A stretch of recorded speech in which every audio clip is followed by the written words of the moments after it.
Om Namo Bhagavate Vasudevaya. Om Namo Bhagavate Vasudevaya. Om Namo Bhagavate Vasudevaya. Om Ajnanatimidandasya Jnananjanashalakaya Chakshurunmilitam Yena Tasmai Shri Gurave Namaha. Shri Chaitanya Manobhishtam Sthapitam Yena Bhutale Swayam Rupa Katha Mahyam Dadati Supadantikam. Namo Om Vishnupadaya Krishna Preshtaya Bhutale Srimate Bhakti Vedanta Swami Niti Namine. Namaste Saraswate Deve Gauravani Pracharine Nirvishesha Shunyavadi Pachatya Deshatarine. Jaya Shri Krishna Chaitanya Prabhu Nityananda Shri Advaita Gadadhara Shri Vasadi Gaura Bhakta Vrinda. Hare Krishna Krishna Krishna Hare Hare Hare Rama Rama Rama Hare Hare. Hare Krishna. അധ്യായം 9 രണ്ടാമത്തെ ഭാഗമാണ് നമ്മൾ പഠിക്കുന്നത്. 11 മുതൽ 25 വരെയുള്ള ശ്ലോകങ്ങൾ. 1 മുതൽ 10 വരെയുള്ള ശ്ലോകങ്ങളെ കുറിച്ച് ഒന്ന് നമ്മൾ ഓടിച്ചു നോക്കിയിട്ട് നമുക്ക്. അപ്പോൾ ഈ അധ്യായത്തിൽ നമ്മൾ പഠിക്കുന്നത് ഭക്തിയുത സേവനത്തെ കുറിച്ചാണ്. ഭക്തിയുത സേവനത്തിന്റെ വിശേഷത ഭഗവാൻ എന്താണ് പറഞ്ഞത്? 1-2 ശ്ലോകങ്ങളിൽ ഭഗവാൻ എന്താണ് നമ്മളോട് പറഞ്ഞത്? ഭക്തിയുത സേവനം എന്നുള്ളത് ഒരു ശുദ്ധ ഭക്തൻ എങ്ങനെയായിരിക്കണം അല്ലല്ല, ഭക്തിയുത സേവനം അതിന്റെ വിശേഷത ഭഗവാൻ 2-ാമത്തെ ശ്ലോകത്തിൽ എന്താണ് പറഞ്ഞത്? അസൂയ ഉണ്ടാകരുത്, വിശ്വാസം ഉണ്ടായിരിക്കുകയും വേണം ഭഗവാനില്. അത് ഭക്തിയുത സേവനം സ്വീകരിക്കുവാനായിട്ട് ഭക്തിയുത സേവനത്തെ കുറിച്ചുള്ള വിശേഷങ്ങളാണ് 2-ാമത്തെ അധ്യായത്തിൽ ഭഗവാൻ 2-ാമത്തെ ശ്ലോകത്തിൽ ഭഗവാൻ പറയുന്നത്. ഈ കർമ്മത്തിലൂടെ ഇല്ല, ഈ ജ്ഞാനം ഭഗവാൻ രാജവിദ്യ രഹസ്യങ്ങളായിട്ടുള്ളതാണ്, അറിവാണ്. സേവനം അല്ലെങ്കിൽ അതിനെ കുറിച്ചുള്ള അറിവ് ഏറ്റവും ശ്രേഷ്ഠമായിട്ടുള്ളതാണ്, കൂടാതെ ഏറ്റവും രഹസ്യമായിട്ടുള്ളതുമാണ്. പിന്നെ പവിത്രം ഇതം ഉത്തമം, അതിന്റെ അർത്ഥം എന്താണ്? പവിത്രം എല്ലാത്തിനും വെച്ചിട്ട് വളരെ ശ്രേഷ്ഠമായിട്ടുള്ളതാണ് വന്നിട്ട് ഭഗവാനെ കുറിച്ചിട്ടുള്ള അറിവ്. എല്ലാത്തിനെയും പരിശുദ്ധമാക്കുന്നു, പരിശുദ്ധമായ നമ്മളെ പരിശുദ്ധമാക്കുന്നത്. ശരി, ഉത്തമം അതിനെ കുറിച്ച് പ്രഭുപാദ വ്യാഖ്യാനത്തിൽ കൊടുത്തിരിക്കുന്നു. നോക്കൂ, പവിത്രം ഉത്തമം എന്ന് പറയുമ്പോൾ പത്മപുരാണത്തിലെ ഒരു ശ്ലോകം പ്രഭുപാദ കൊടുത്തിരിക്കുന്നു. അതായത് ഭഗവത് സേവനത്തിൽ മുഴുകിയവരുടെ പാപങ്ങൾ ഫലാവസ്ഥയിലായിരുന്നാലും അങ്കുരാവസ്ഥയിലായിരുന്നാലും ക്രമേണ നാശമടയുന്നു. ഭക്തിഭരിതമായ സേവനത്തിന്റെ ശുദ്ധീകരണ ശക്തി അത്രയും പ്രബലമാണ്. അതിനെയാണ് പവിത്രം ഉത്തമം എന്ന്. നമ്മളെ എങ്ങനെ പരിശുദ്ധീകരിക്കുന്നു ഭക്തിയുടെ സേവനം? നമ്മുടെ മുൻ ജന്മങ്ങളിലെ എത്രമാത്രം പാപകർമ്മത്തിന്റെ ഫലങ്ങൾ ഉണ്ടെങ്കിലും അത് ഏത് സ്റ്റേജിലാണെങ്കിലും, ചിലത് ഗൂഢാവസ്ഥയിലായിരിക്കും, ചിലത് ബീജമായിരിക്കും, ചിലത് അങ്കുരാവസ്ഥയിലായിരിക്കും, ഏതവസ്ഥയിലാണെങ്കിലും അതിനെ എല്ലാം ഇല്ലാതാക്കി നമ്മളെ പരിശുദ്ധീകരിക്കാൻ കഴിവുള്ളതാണ് ഭക്തിയുത സേവനം. അതുകൊണ്ട് അതിനെ പവിത്രം ഉത്തമം എന്ന് പറയുന്നു. പിന്നെ പ്രത്യക്ഷാവഗമം എന്ന് പറഞ്ഞാൽ പ്രത്യക്ഷമായിട്ട് സേവനം കൊണ്ട് ഭക്തിയുത സേവനം കൊണ്ട് എല്ലാം തനിയെ വെളിവാകും. അതെ, സ്വയം വെളിവാക്കാൻ നമ്മളെ പ്രത്യക്ഷമായിട്ട് തന്നെ നമുക്ക് അനുഭവപ്പെടുന്നു. കാരണം നമ്മിൽ ഉണ്ടാകുന്ന മാറ്റങ്ങൾ, നമ്മൾ ഭക്തിയിലേക്ക് ഉയരുന്നത്, നമ്മിൽ ഭാവമാറ്റങ്ങൾ ഉണ്ടാകുന്നത്, ആത്മജ്ഞാനം ലഭിക്കുന്നത്, ഇതെല്ലാം നമുക്ക് പ്രത്യക്ഷമായി തന്നെ മനസ്സിലാകുന്നു.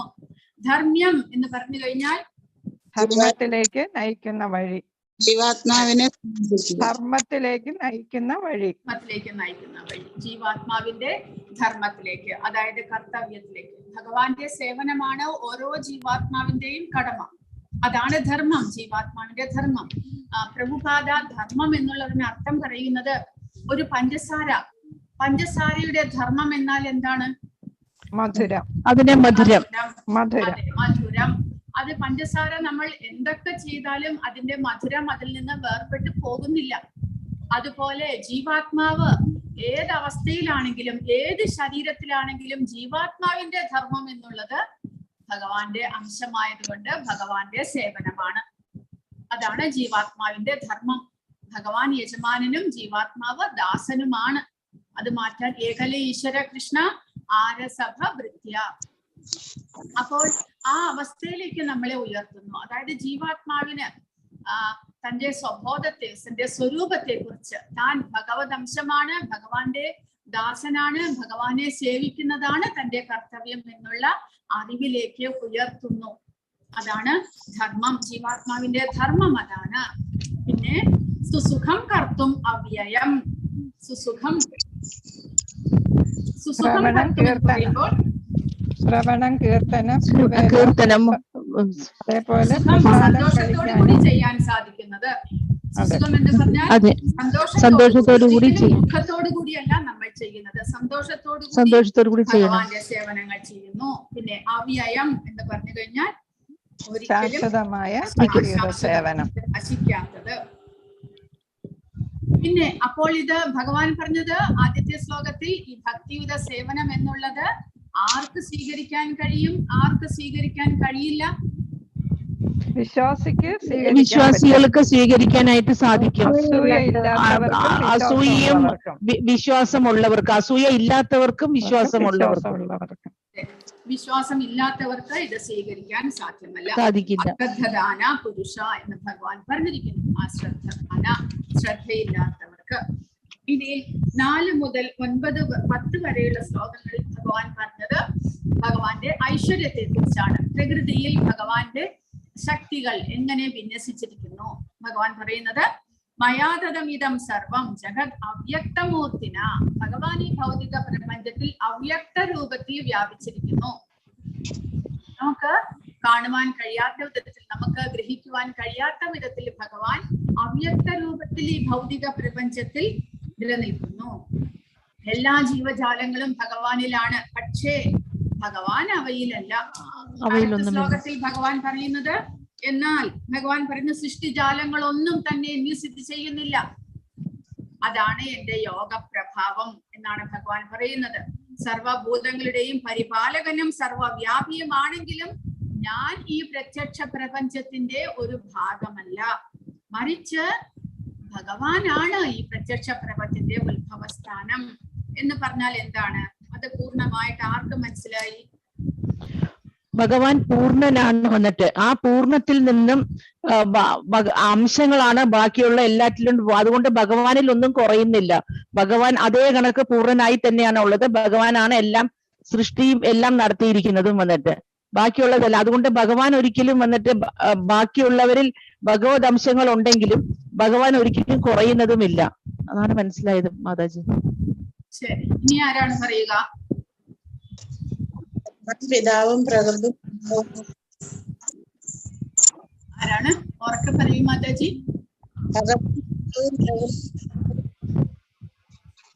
മാതാജി കേൾക്കുന്നില്ല മാതാജി. കൃഷ്ണ മാതാജി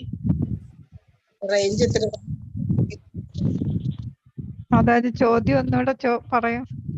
ആ 2 ശ്ലോകത്തിന്റെ ഉത്തരം. അതായത് ഭഗവാൻ പറയുന്നു, ഭഗവാൻ അവ്യക്ത രൂപത്തിൽ ഈ ഭൗതിക പ്രപഞ്ചം മുഴുവനും നിലനിൽക്കുന്നു.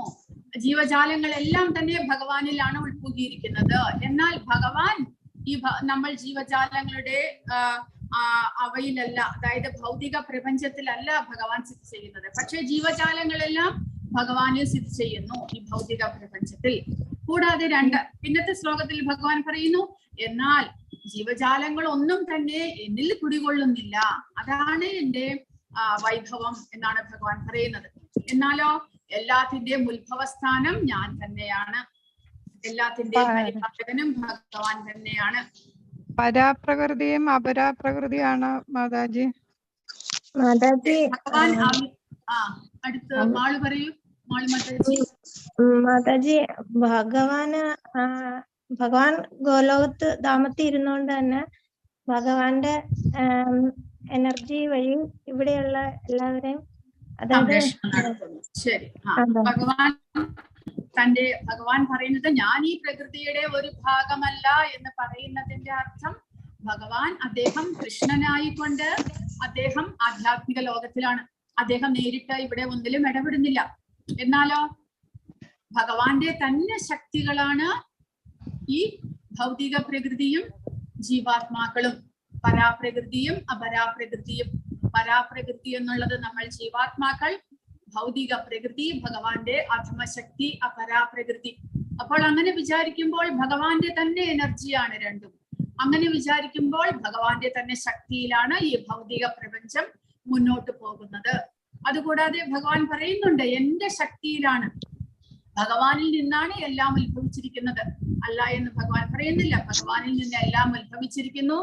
ഭൗതിക പ്രകൃതി ഭഗവാന്റെ ശക്തി, നമ്മൾ ജീവാത്മാക്കൾ ഭഗവാന്റെ ശക്തി, ഇവരുടെ രണ്ടുപേരുടെയും സംയോഗമാണ് ഈ പ്രകൃതിയിൽ കാണപ്പെടുന്നത്.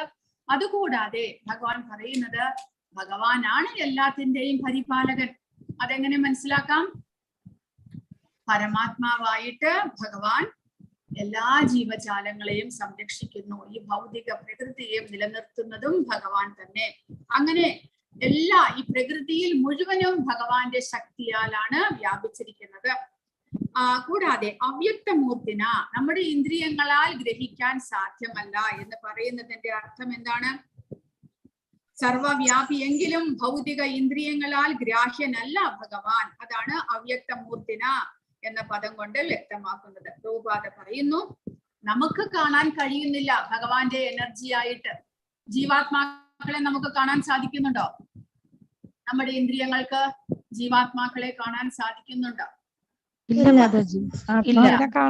ഭൗതിക പ്രകൃതി ഭഗവാന്റെ എനർജിയാണെന്ന് നമുക്ക് ഗ്രഹിക്കാൻ സാധിക്കുന്നില്ല. കാരണം വ്യക്തമല്ല. ഭൗതിക പ്രകൃതി എന്ന് പറയുമ്പോൾ നമ്മളെ പോലുള്ള ശരീരങ്ങൾ ഉൾക്കൊള്ളുന്ന പല വിധത്തിലുള്ള വ്യത്യസ്തങ്ങളായിട്ടുള്ള ശരീരങ്ങൾ നിറഞ്ഞതാണ് ഭൗതിക പ്രകൃതി. അതിൽ ഭഗവാന്റെ അംശത്തെ നമ്മൾ എങ്ങനെ കാണുന്നു? നമ്മുടെ ഇന്ദ്രിയങ്ങൾ കൊണ്ട് കാണാൻ സാധിക്കുന്നില്ല. അതുകൊണ്ട് ഭഗവാൻ പറയുന്നു അവ്യക്തമൂർത്തിന, ഭഗവാന്റെ എനർജിയാണ് ഈ പ്രകൃതിയും ജീവാത്മാക്കളെങ്കിലും അവയെ നമ്മുടെ ഇന്ദ്രിയങ്ങൾക്ക് ഗ്രഹിക്കുവാൻ സാധ്യമല്ല. അതാണ് അവ്യക്തമൂർത്തിന. അവ്യക്തമായിട്ടുള്ള ഭാവത്തിൽ ഭഗവാന്റെ ശക്തികളാണ് ഇവിടെ പ്രവർത്തിക്കുന്നത് എന്ന് ഭഗവാൻ പറയുന്നതിന്റെ അർത്ഥം അതാണ്. കൂടാതെ ഭഗവാൻ പറയുന്നു, ഇങ്ങനെ വ്യാപിച്ചിരിക്കുന്നത് കൊണ്ട് ഭഗവാന്റെ വ്യക്തിത്വം നഷ്ടപ്പെടുന്നുണ്ടോ? ഇല്ല. അതാണ് വത്സല മാതാജി പറഞ്ഞത്. അതായത് ഭഗവാൻ പൂർണ്ണനാണ്. ആ പൂർണ്ണനിൽ നിന്ന് പൂർണ്ണമായിട്ടുള്ള ഭൗതിക പ്രകൃതി, പൂർണ്ണമായിട്ടുള്ള എല്ലാം തന്നെ വന്നിരിക്കുന്നു. അതുകൊണ്ട് ഭഗവാന്റെ പൂർണ്ണത്വം നഷ്ടപ്പെടുന്നുണ്ടോ? ഒരിക്കലുമില്ല. അങ്ങനെ ഭഗവാൻ തന്റെ ശക്തികളാൽ ഈ ഭൗതിക പ്രപഞ്ചത്തെ നിറച്ചിരിക്കുന്നു. കൂടാതെ ഇവയുടെ എല്ലാം ഉത്ഭവസ്ഥാനവും ഭഗവാനാണ്. എന്നാൽ ഭഗവാൻ നേരിട്ട് നമ്മുടെ പ്രവൃത്തികളിൽ ഇടപെടുന്നില്ല. ഭഗവാന്റെ ഇച്ഛയ്ക്കനുസരിച്ച് എല്ലാം നടക്കുന്നുണ്ട്. എന്നാൽ ഭഗവാൻ നേരിട്ട് ഒന്നിലും ഇടപെടുന്നുമില്ല എന്നാണ് ഭഗവാന്റെ ഐശ്വര്യത്തെ കുറിച്ച് ഭഗവാൻ പറയുന്നത്. കൂടാതെ സൃഷ്ടിയും സംഹാരവും ഭഗവാന്റെ നേതൃത്വത്തിൽ വീണ്ടും വീണ്ടും ആയിക്കൊണ്ടേയിരിക്കുന്നു എന്നാണ് ഭഗവാൻ പറയുന്നത്. 7ഉം 8ഉം ശ്ലോകങ്ങളിൽ ഭഗവാൻ പറയുന്നത് ഭഗവാന്റെ ഇച്ഛയ്ക്കനുസരിച്ച് സൃഷ്ടിയും സംഹാരവും നടന്നുകൊണ്ടേയിരിക്കുന്നു. പക്ഷെ ഇങ്ങനെയുള്ള കർമ്മങ്ങളൊന്നും തന്നെ ഭഗവാനെ ബന്ധിക്കുന്നില്ല എന്നാണ് ഭഗവാൻ പറയുന്നത്. ഒരു ഭൗതിക പ്രവർത്തനങ്ങളോടും ബന്ധപ്പെടാതെ ഉദാസീനനെ പോലെ ഭഗവാൻ നിലകൊള്ളുന്നു. അതായത് അദ്ദേഹത്തിന് ഈ ഭൗതിക പ്രപഞ്ചത്തിലേക്ക് ഇറങ്ങി വന്നിട്ട് ഈ ഓരോ സൃഷ്ടിയും സ്ഥിതിയും സംഹാരവും ഒന്നും ചെയ്യേണ്ട ആവശ്യമില്ല. ഭഗവാൻ എവിടെ ഇരിക്കുന്നോ, ഗോലോക വൃന്ദാവനത്തിലാണെങ്കിൽ അവിടെ ഇരുന്നു കൊണ്ട് ഈ ഭൗതിക പ്രപഞ്ചത്തെ നിയന്ത്രിക്കുവാനുള്ള ശക്തി അദ്ദേഹത്തിനുണ്ട്. അദ്ദേഹത്തിന് നേരിട്ട് ഓരോന്നിലും ഇടപെടണമെന്നില്ല. ഇപ്പൊ നമുക്കാണെങ്കിൽ നമ്മുടെ ഒരു സുഹൃത്തിനെ കാണണമെന്നുണ്ടെങ്കിൽ നമുക്ക് അങ്ങനെ ഒരു ആഗ്രഹം വന്നാൽ നമ്മൾ ഒന്നുകിൽ കാർ എടുത്ത്, ബസ് എടുത്ത്, ട്രെയിൻ എടുത്ത് ആ സുഹൃത്ത് എവിടെയാണോ അവിടേക്ക് പോയി അദ്ദേഹത്തെ കാണണം. എന്നാൽ ഭഗവാൻ അങ്ങനെയാണോ? ഭഗവാൻ ഇവിടെ സൃഷ്ടിയാകണം എന്ന് മനസ്സിൽ ആഗ്രഹിച്ചാൽ മതി, ഇവിടെ സൃഷ്ടിക്കുള്ളതെല്ലാം തന്നെ റെഡിയാകുന്നു. അതുകൊണ്ട് ഭഗവാൻ ഭൗതികമായിട്ടുള്ള ഒന്നിനോടും നേരിട്ട് ബന്ധപ്പെടുന്നില്ല. ഭഗവാൻ എല്ലാത്തിൽ നിന്നും വിട്ടു നിൽക്കുന്നു. ഭൗതികമായിട്ടുള്ള ഒന്നും ഭഗവാനെ ബന്ധിപ്പിക്കുന്നുമില്ല എന്നാണ് ഭഗവാൻ പറയുന്നത്. കൂടാതെ ഭഗവാൻ പറയുന്നത് ഭഗവാന്റെ നിയന്ത്രണത്തിലാണ് എല്ലാം നടക്കുന്നത്. ഭഗവാൻ നേരിട്ട് ബന്ധപ്പെടുന്നില്ലെങ്കിലും ഭഗവാന്റെ നിയന്ത്രണത്തിൽ ഭഗവാന്റെ ഇച്ഛയ്ക്കനുസരിച്ച് ഭൗതിക പ്രകൃതി ജീവാത്മാക്കൾക്കെല്ലാം ശരീരം നൽകുകയും അങ്ങനെ സൃഷ്ടിയെ മുന്നോട്ട് കൊണ്ടുപോകുകയും ചെയ്യുന്നു എന്നാണ് ഭഗവാൻ പറയുന്നത്.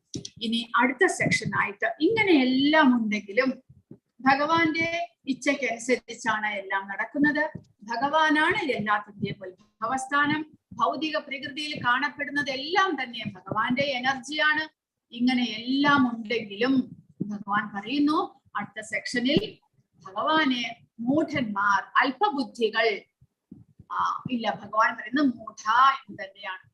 അവർ ഭഗവാനെ ആശ്രയിക്കുന്നേ ഇല്ല. അവർ വിചാരിക്കുന്നത് ഭഗവാൻ ഓരോ തവണയും അവതരിക്കുമ്പോഴും ഒരു മനുഷ്യ ശരീരം എടുത്തുകൊണ്ട് അവതരിക്കുന്ന ഭഗവാനെ മനുഷ്യനായിട്ട് തന്നെ കരുതുന്നു, തെറ്റിദ്ധരിക്കുന്നു.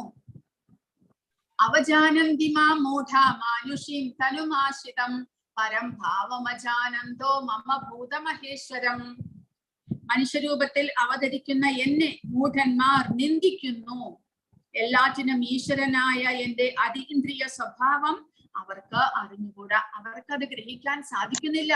അദ്ദേഹം ഭഗവാനാണ് എന്ന് ഗ്രഹിക്കുവാൻ അവർക്ക് സാധിക്കുന്നില്ല. ഉദാഹരണമായിട്ട് ദുര്യോധനാദികളെ തന്നെ എടുക്കാം. ഭഗവാൻ അവരുടെ എല്ലാം ബന്ധുവായിരുന്നു ഭഗവാൻ.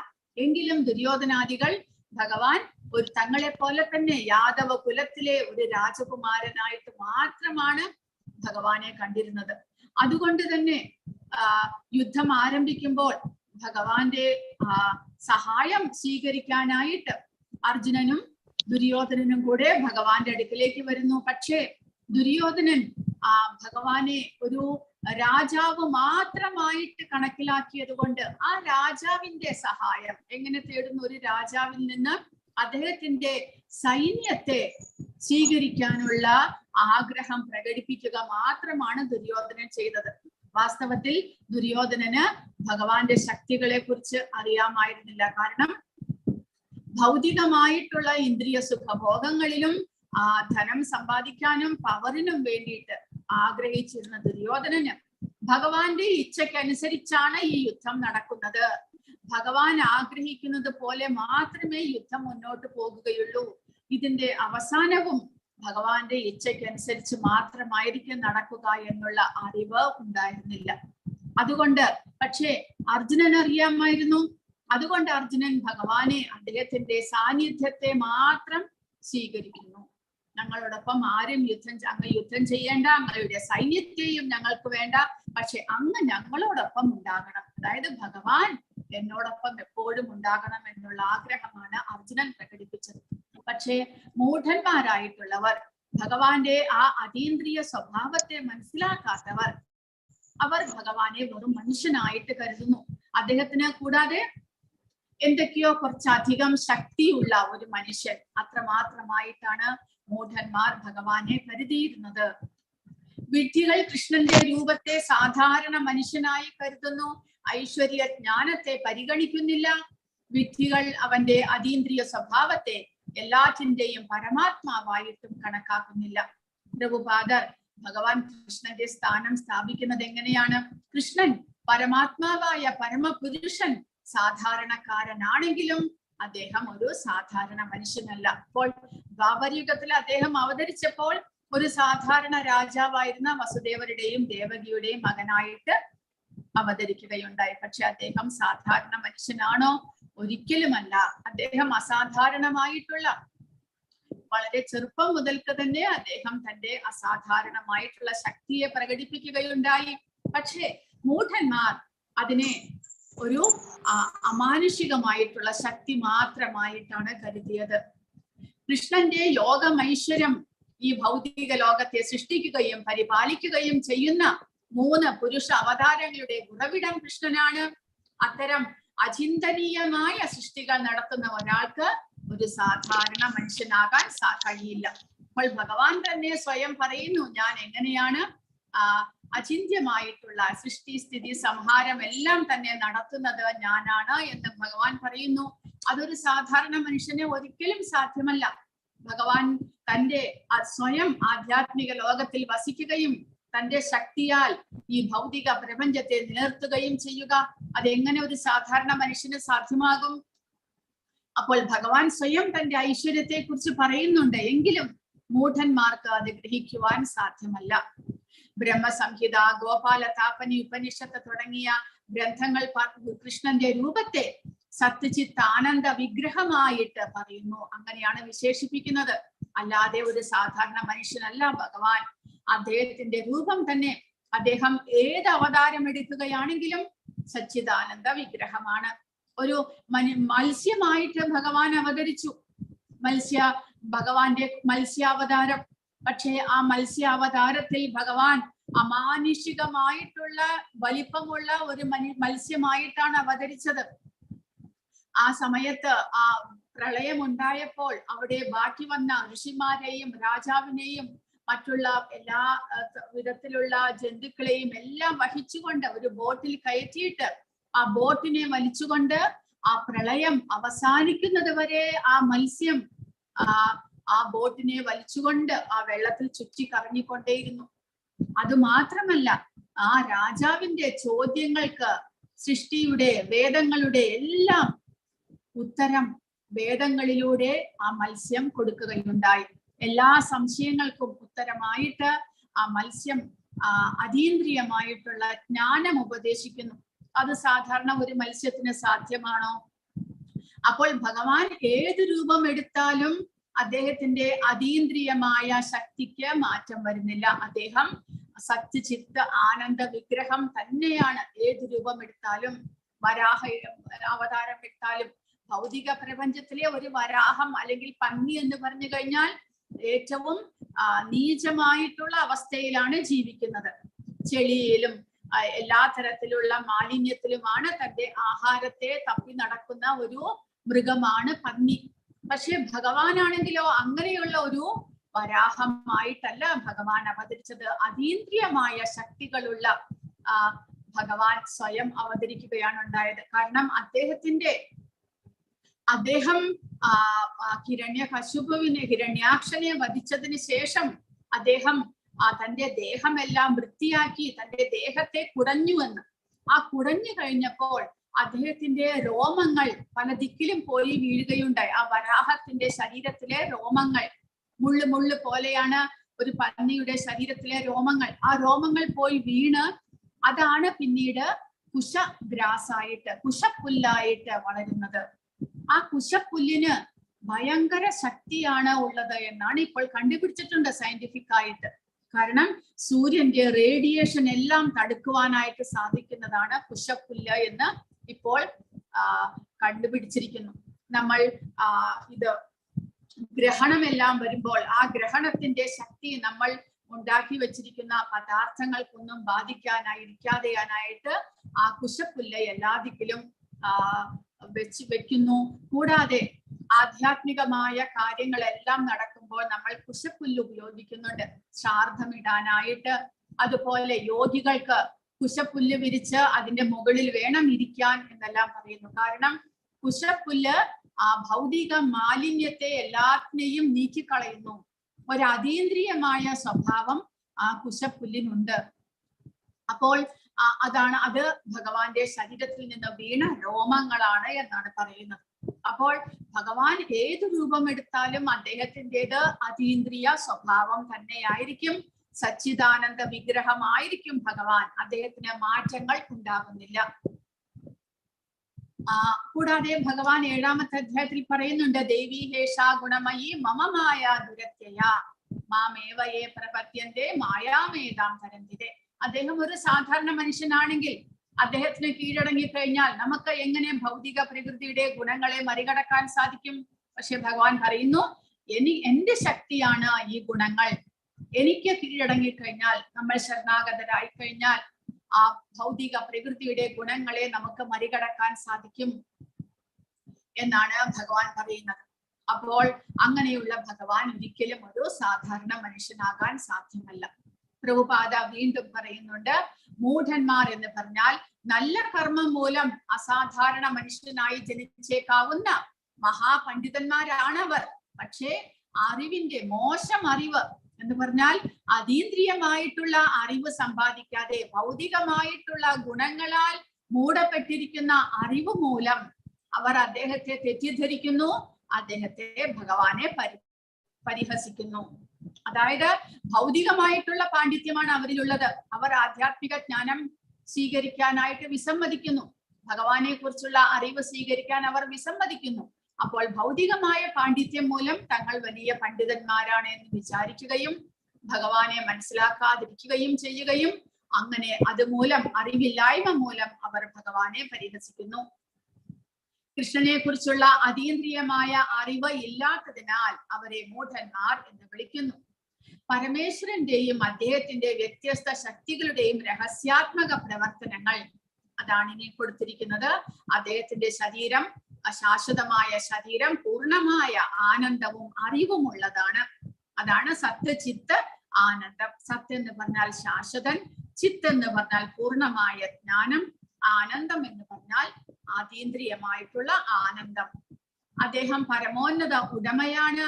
അദ്ദേഹത്തിന് ആർക്കും മോക്ഷം നൽകാം. ഭൗതിക ലോകത്തിലെ അദ്ദേഹത്തിന്റെ ആവിഷ്കരണം രഹസ്യമായ കാര്യനിർവഹണ ശക്തി പ്രകടനമാണ്. അപ്പോൾ ഭൗതിക പ്രപഞ്ചം എന്നുള്ളത് നമുക്ക് ബാഹ്യമായിട്ട് മനസ്സിലാക്കാൻ സാധിക്കാത്ത അവ്യക്തമായ രൂപത്തിലുള്ള ഭഗവാന്റെ ശക്തികളാണ് ഭൗതിക പ്രപഞ്ചത്തിൽ കാണപ്പെടുന്നത്. അത് അദ്ദേഹത്തിന്റെ ശക്തിയുടെ പ്രകടനമായിട്ടാണ്, നമുക്ക് പ്രത്യക്ഷത്തിൽ കാണാൻ സാധിക്കുന്ന പ്രകടനമാണ് ഭൗതിക പ്രപഞ്ചം. അത് ഭഗവാന്റെ ശക്തി. അദ്ദേഹം അനന്തവും പരിമിതവും എല്ലാത്തിനെയും നിയന്ത്രിക്കുന്നു. അനന്തമായിട്ടുള്ള, അതായത് ആധ്യാത്മികമായിട്ടുള്ളതിനെയും പരിമിതമായിട്ടുള്ള ശക്തിയുള്ളത് ഭൗതിക പ്രപഞ്ചം. രണ്ടിനെയും ഭഗവാൻ നിയന്ത്രിക്കുന്നു. എന്നാലും അദ്ദേഹം ഭൗതികതയിൽ നിന്ന് അകന്നിരിക്കുന്നു. അതാണ് കൃഷ്ണന്റെ ഐശ്വര്യം, യോഗമൈശ്വര്യം. കൃഷ്ണനെ പരമപുരുഷനായി അറിയുന്ന ശുദ്ധഭക്തർ കൃഷ്ണന്റെ യോഗമൈശ്വര്യം എളുപ്പത്തിൽ സ്വീകരിക്കുന്നു. ഈ അറിവിന്റെ ഫലം എന്താണ്? ഭക്തി സേവനത്തിൽ പൂർണ്ണമായ കീഴടങ്ങൽ. അങ്ങനെ ഭഗവാനെ കുറിച്ച് നമുക്ക് മനസ്സിലാക്കുവാൻ സാധിച്ചാൽ നമുക്ക് ഭഗവാന് ശരണാഗതരാകുവാനായിട്ട് ഒരു മടിയും ഉണ്ടാകുകയില്ല. കാരണം ഭഗവാനാണ് എല്ലാത്തിനും കാരണം എന്ന് മനസ്സിലാക്കുന്നു നമ്മൾ. എന്നാൽ ഭഗവാനെ മനസ്സിലാക്കാത്തവർക്ക് ഭഗവാനെ ശരണാഗതരാകുവാനായിട്ട് വിസമ്മതം ഉണ്ടാകും. അവർ ഭഗവാനെ തെറ്റിദ്ധരിക്കുന്നു, ഭഗവാനെ നിന്ദിക്കുന്നു. ഭഗവാൻ ഒരു മനുഷ്യനായി പ്രത്യക്ഷപ്പെടുന്നത് സംബന്ധിച്ച് നിരാകാരവാദികളും സാകാരവാദികളും തമ്മിലുള്ള തർക്കങ്ങളെ കുറിച്ചാണ് ഇനി പ്രഭുപാദ പറയുന്നത്. നിരാകാരവാദികൾ എന്ന് പറയുമ്പോൾ അവ്യക്തിഗതവാദികൾ, ഭഗവാന് രൂപമില്ല എന്ന് വിചാരിക്കുന്നവർ. സാകാരവാദികൾ ഭഗവാന്റെ രൂപത്തെ ആരാധിക്കുന്നവർ. അവർ രണ്ടുപേരും തമ്മിൽ തർക്കങ്ങളുണ്ട്. ഭഗവത്ഗീത, ശ്രീമദ് ഭാഗവതം തുടങ്ങിയ ആധികാരിക ഗ്രന്ഥങ്ങളുടെ അടിസ്ഥാനത്തിൽ ആണ് പ്രഭുപാദ ഇതിനെ കുറിച്ച് പറയുന്നത്. അതായത് കൃഷ്ണന്റെയും ബലരാമന്റെയും അമാനുഷിക പ്രവർത്തികളെ കുറിച്ച് ഭാഗവതത്തിൽ പറഞ്ഞിട്ടുണ്ട്. കൃതവാൻ കില കർമാണി സഹ രാമേണ കേശവഃ അതിമർത്യാനി ഭഗവാൻ കൂട കപടമാനുഷഃ. അതായത് കൃഷ്ണനും ബലരാമനും മനുഷ്യരെ പോലെ കളിക്കുന്നു, എന്നാൽ മനുഷ്യർക്ക് ചെയ്യാൻ കഴിയാത്ത പല അമാനുഷിക പ്രവർത്തികളും അവർ ചെയ്യുകയുണ്ടായി. ദ്വാപരയുഗത്തിൽ അവതരിച്ചപ്പോൾ ഭഗവാൻ അവതരിച്ചത് മനുഷ്യന്റെ രൂപത്തിലാണ്. പക്ഷെ എങ്കിലും മനുഷ്യർക്ക് ചെയ്യുവാൻ സാധിക്കാത്ത പല അമാനുഷിക കാര്യങ്ങളും, എക്സാമ്പിൾ ആയിട്ട് കാളിയ മർദ്ദനം, കൂടാതെ ഇതിനെ ഉയർത്തുക, അതായത് ഗോവർദ്ധനഗിരിയെ ഉയർത്തി ഭഗവാൻ, അങ്ങനെ പല വിധത്തിലുള്ള അമാനുഷികമായിട്ടുള്ള കാര്യങ്ങളും ഭഗവാൻ ചെയ്യുകയുണ്ടായി. എന്നാൽ ഭഗവാന്റെ രൂപമാണെങ്കിലോ മനുഷ്യരൂപവുമായിരുന്നു. അപ്പോൾ അത് സാധാരണ ഭഗവാൻ ഈ വിശ്വാസമില്ലാത്തവർക്ക് തെറ്റിദ്ധരിക്കാൻ ഇട നൽകുന്നതാണ്. മനുഷ്യനെന്ന നിലയിൽ ഭഗവാൻ പ്രത്യക്ഷപ്പെടുന്നത് അദ്ദേഹത്തിന്റെ അതീന്ദ്രിയ ശരീരത്തിന്റെ സവിശേഷതകളിൽ ഒന്നാണ്. ഉദാഹരണം, വാസുദേവന്റെയും ദേവകിയുടെയും മുന്നിൽ ഭഗവാൻ കൃഷ്ണൻ 4 കൈകളായും തുടർന്ന് 2 കൈകളോടെയും പ്രത്യക്ഷപ്പെടുന്നു. അർജുനന്റെ മുന്നിൽ വിശ്വരൂപവും ചതുരാകൃതിയിലുള്ള, അതായത് ചതുർഭുജധാരിയായിട്ടുള്ള രൂപവും ഭഗവാൻ കാണിക്കുന്നു. അപ്പോൾ ഇതെല്ലാം തന്നെ ഭഗവാന്റെ അമാനുഷികമായിട്ടുള്ള അതീന്ദ്രിയമായിട്ടുള്ള രൂപത്തിന്റെ തെളിവാണ്. ഭഗവാൻ അതീന്ദ്രിയനാണ്, സച്ചിദാനന്ദ വിഗ്രഹനാണ്. അദ്ദേഹത്തിന്റെ രൂപം അതീന്ദ്രിയമാണ്. അദ്ദേഹം ഏത് രൂപം എടുത്താലും അദ്ദേഹത്തിന്റെ അതീന്ദ്രിയതയ്ക്ക് മാറ്റം വരുന്നില്ല എന്ന് കാണിക്കുന്നതാണ് ഇത്. അപ്പോൾ നിരാകാരവാദികൾ, അവ്യക്തിഗതവാദികൾ ഭഗവാന്റെ രൂപം മാനുഷികമാണ് എന്ന് അവർ തർക്കിക്കുന്നു. എന്നാൽ സാകാരവാദികൾ ഭഗവാന്റെ രൂപം അതീന്ദ്രിയമാണ് എന്ന് വിചാരിക്കുന്നു. ഭഗവാൻ ഒരു മനുഷ്യനായി പ്രത്യക്ഷപ്പെട്ടത് സംബന്ധിച്ച് നിരാകാരവാദികളും സാകാരവാദികളും തമ്മിൽ തർക്കങ്ങൾ വീണ്ടും ഇവിടെ പ്രഭുപാദ പറയുകയാണ്. എല്ലാ ജീവജാലങ്ങളിലും ഭഗവാൻ ഉണ്ട്. കൃഷ്ണനെ ഒരു സാധാരണ മനുഷ്യനായി അല്ലെങ്കിൽ എല്ലാവരും ദൈവമാണ് എന്ന് സ്ഥാപിക്കുകയാണ് മായാവാദികൾ ചെയ്യുന്നത്. അതായത് അവർ പറയുന്നത്, നമ്മൾ പറയുന്നു എല്ലാ ജീവജാലങ്ങളിലും ഭഗവാൻ ഉണ്ട് എന്ന് നമ്മൾ പറയുന്നു. അപ്പോൾ അവർ പറയുന്നു അത് തന്നെയാണ് എല്ലാ ജീവജാലങ്ങളിലും കാണപ്പെടുന്ന ഭഗവാൻ എന്ന് പറയുന്നത് നമ്മൾ തന്നെ എന്നവർ വിചാരിക്കുന്നു. അവർ പറയുന്നത് അദ്വൈതവാദികൾ നമ്മൾ ജീവാത്മാക്കളും ഭഗവാനും ഒന്ന് തന്നെ. അതായത് ഭൗതികമായ ശരീരം നമ്മൾ കൈക്കൊണ്ടിരിക്കുന്നു. ഈ ശരീരത്തെ നമ്മൾ ഉപേക്ഷിക്കാൻ സാധിച്ചാൽ അല്ലെങ്കിൽ ശരീരത്തെ ഉപേക്ഷിച്ചു കഴിഞ്ഞാൽ പിന്നീട് ആ ജീവാത്മാക്കൾക്ക് ഭഗവാനുമായിട്ട് ഏകീഭവിക്കാൻ സാധിക്കും. അതുപോലെ തന്നെ ഭഗവാനും അവ്യക്തിഗതനായിരുന്നു. അദ്ദേഹം ദ്വാപരയുഗത്തിൽ കൃഷ്ണനായിട്ട് അവതരിച്ചത് ഒരു മനുഷ്യന്റെ നമ്മളെ പോലെ തന്നെയുള്ള ഒരു ഭൗതികമായ ശരീരം സ്വീകരിച്ചാണ് എന്നാണ് അവർ കരുതുന്നത്. അതാണ് ഭയങ്കര വിഡ്ഢിത്തമായിട്ട് ഇവിടെ പറയുന്നത്. ഭഗവാൻ പറയുന്നത് ഞാൻ മനുഷ്യനായിട്ട് അവതരിച്ചതാണ്. അതായത് മനുഷ്യന്റെ ശരീരം നമ്മളെ പോലെ ഭൗതികമായിട്ടുള്ള ഒരു മനുഷ്യ ശരീരം കൈക്കൊണ്ട് ഭഗവാൻ അവതരിച്ചതാണ് എന്നാണ് അവർ കരുതുന്നത്. നമ്മളെ പോലെ തന്നെയുള്ള ഒരു ശരീരമാണ്. ആ ശരീരം ഇല്ലെങ്കിൽ ഭഗവാൻ അതീന്ദ്രിയനാണ്. പക്ഷെ ശരീരം ഉള്ളത് കൊണ്ട്, മനുഷ്യ ശരീരം ഉള്ളത് കൊണ്ട് ഭഗവാനും നമ്മളും തമ്മിൽ വ്യത്യാസമില്ല എന്നാണ് അവരുടെ വിചാരം. പക്ഷേ ഭക്തന്മാർ അതിനെ ഖണ്ഡിക്കുന്നു. അതായത് നമ്മുടെ ശരീരം ഭൗതികമാണ്, പക്ഷെ ഭഗവാൻ അവതരിച്ചത് അതീന്ദ്രിയമായിട്ടുള്ള ശരീരത്തോട് കൂടിയാണ്. അതുകൂടാതെ ഭഗവാൻ എല്ലാ ചരാചരങ്ങളിലും കുടികൊള്ളുന്നു എന്നതിന്റെ അർത്ഥം ജീവാത്മാക്കളെ ഉദ്ദേശിച്ചല്ല, പിന്നെയോ എല്ലാ ശരീരങ്ങളിലും കുടികൊള്ളുന്ന പരമാത്മാവിനെ ഉദ്ദേശിച്ചാണ് എന്നാണ് ജീവഗോസ്വാമിയും വിശ്വനാഥ ചക്രവർത്തി താക്കൂറും എല്ലാവരും തന്നെ ശാസ്ത്ര പ്രമാണങ്ങളെ ഉദ്ധരിച്ചുകൊണ്ട് പറയുന്നത്. കൃഷ്ണൻ പരമാത്മാവ് എന്ന നിലയിൽ സകല ചരാചരങ്ങളിലും കുടികൊള്ളുന്നു. അപ്പോൾ അങ്ങനെയാണെങ്കിൽ ഈ നിരാകാരവാദികൾ, മായാവാദികൾ പറയുന്നു, നിങ്ങൾ എന്തിനാണ് ഭഗവാൻ എല്ലാ ശരീരങ്ങളിലും കുടികൊള്ളുന്നുണ്ടെങ്കിൽ നിങ്ങൾ എന്തിനു വേണ്ടിയിട്ട് ക്ഷേത്രങ്ങളിൽ പോയി പൂജ കഴിക്കുന്നു, വിഗ്രഹാരാധന എന്തിനായിട്ട് നടത്തുന്നു? അങ്ങനെയെല്ലാം അവർ ചോദിക്കുന്നുണ്ട്. എന്തുകൊണ്ടാണ് വിഗ്രഹാരാധന നമ്മൾ നടത്തുന്നത്? കാരണം വിഗ്രഹാരാധന ഭഗവാന്റെ പ്രതിനിധിയാണ് ആ അർച്ചാ വിഗ്രഹം. കാരണം നമ്മുടെ ഭൗതിക ഇന്ദ്രിയങ്ങൾ കൊണ്ട് നമുക്ക് ഭഗവാന്റെ അതീന്ദ്രിയ രൂപത്തെ കാണുവാൻ സാധിക്കുന്നില്ല, അദ്ദേഹത്തെ ആരാധിക്കുവാൻ സാധിക്കുന്നില്ല, അദ്ദേഹത്തിന് നൈവേദ്യം അർപ്പിക്കുവാൻ സാധിക്കുന്നില്ല. അതുകൊണ്ട് ഭഗവാൻ ഭൗതികമായിട്ടുള്ള വസ്തുക്കളുടെ പ്രമാണത്തിലൂടെ, അടിസ്ഥാനത്തിലൂടെ നമ്മുടെ ഇന്ദ്രിയങ്ങൾക്ക് ദർശിക്കുവാൻ സാധിക്കുന്ന വിധത്തിൽ, നമുക്ക് ആരാധന ചെയ്യുവാൻ കഴിയുന്ന വിധത്തിൽ വിഗ്രഹമായിട്ട് ഭഗവാൻ അവതരിച്ചിരിക്കുന്നു. അതാണ് അർച്ചാ വിഗ്രഹം. കാരണം നമ്മുടെ ഇന്ദ്രിയങ്ങൾക്ക്, നമ്മുടെ കണ്ണിന് ഭൗതികമായ വസ്തുക്കളെ മാത്രമേ കാണുവാൻ സാധിക്കുന്നുള്ളൂ. കല്ല്, മണ്ണ്, മരം, പിന്നെ ലോഹങ്ങൾ, ഇവയെ മാത്രമേ നമ്മുടെ ഇന്ദ്രിയങ്ങൾക്ക് കാണുവാൻ സാധിക്കുന്നുള്ളൂ. അപ്പോൾ ഭഗവാൻ അങ്ങനെയുള്ള വസ്തുക്കളിലൂടെ ഭഗവാൻ രൂപമെടുത്തുകൊണ്ട് പ്രത്യക്ഷമാകുന്നു. അതാണ് അർച്ചാ വിഗ്രഹം. നമ്മൾ കല്ലുകൊണ്ട്, മരം കൊണ്ട്, ലോഹങ്ങൾ കൊണ്ട് എല്ലാം വിഗ്രഹം ഉണ്ടാക്കുന്നു. ആ വിഗ്രഹം ഭഗവാനെ പ്രതിനിധീകരിക്കുന്നു. എന്തിനു വേണ്ടിയിട്ട്? നമുക്ക് ഭൗതികമായ ശരീരം സ്വീകരിച്ചിരിക്കുന്നവർക്ക് ഭഗവാനെ ആരാധിക്കുവാനും ഭഗവാനെ നിവേദ്യം അർപ്പിക്കാനും അങ്ങനെ പരിശുദ്ധരാകുവാൻ വേണ്ടിയിട്ട് ആ കരുണാമയനായിട്ടുള്ള ഭഗവാൻ നമ്മുടെ ആരാധനയെ സ്വീകരിക്കാൻ വേണ്ടിയിട്ട് അങ്ങനെയുള്ള രൂപങ്ങൾ സ്വീകരിച്ചിരിക്കുന്നതാണ്. പക്ഷേ നിരാകാരവാദികൾ അതില് നമ്മളെ പരിഹസിക്കുകയാണ് ചെയ്തത്. എല്ലാ ജീവജാലങ്ങളിലും ഭഗവാൻ ഉണ്ടെങ്കിൽ എന്തിനാ അദ്ദേഹം അമ്പലങ്ങളിൽ എല്ലാം കുടികൊള്ളുന്നു, നമ്മുടെ ആരാധന സ്വീകരിക്കുന്നു എന്ന് അവർ വിചാരിക്കുന്നു.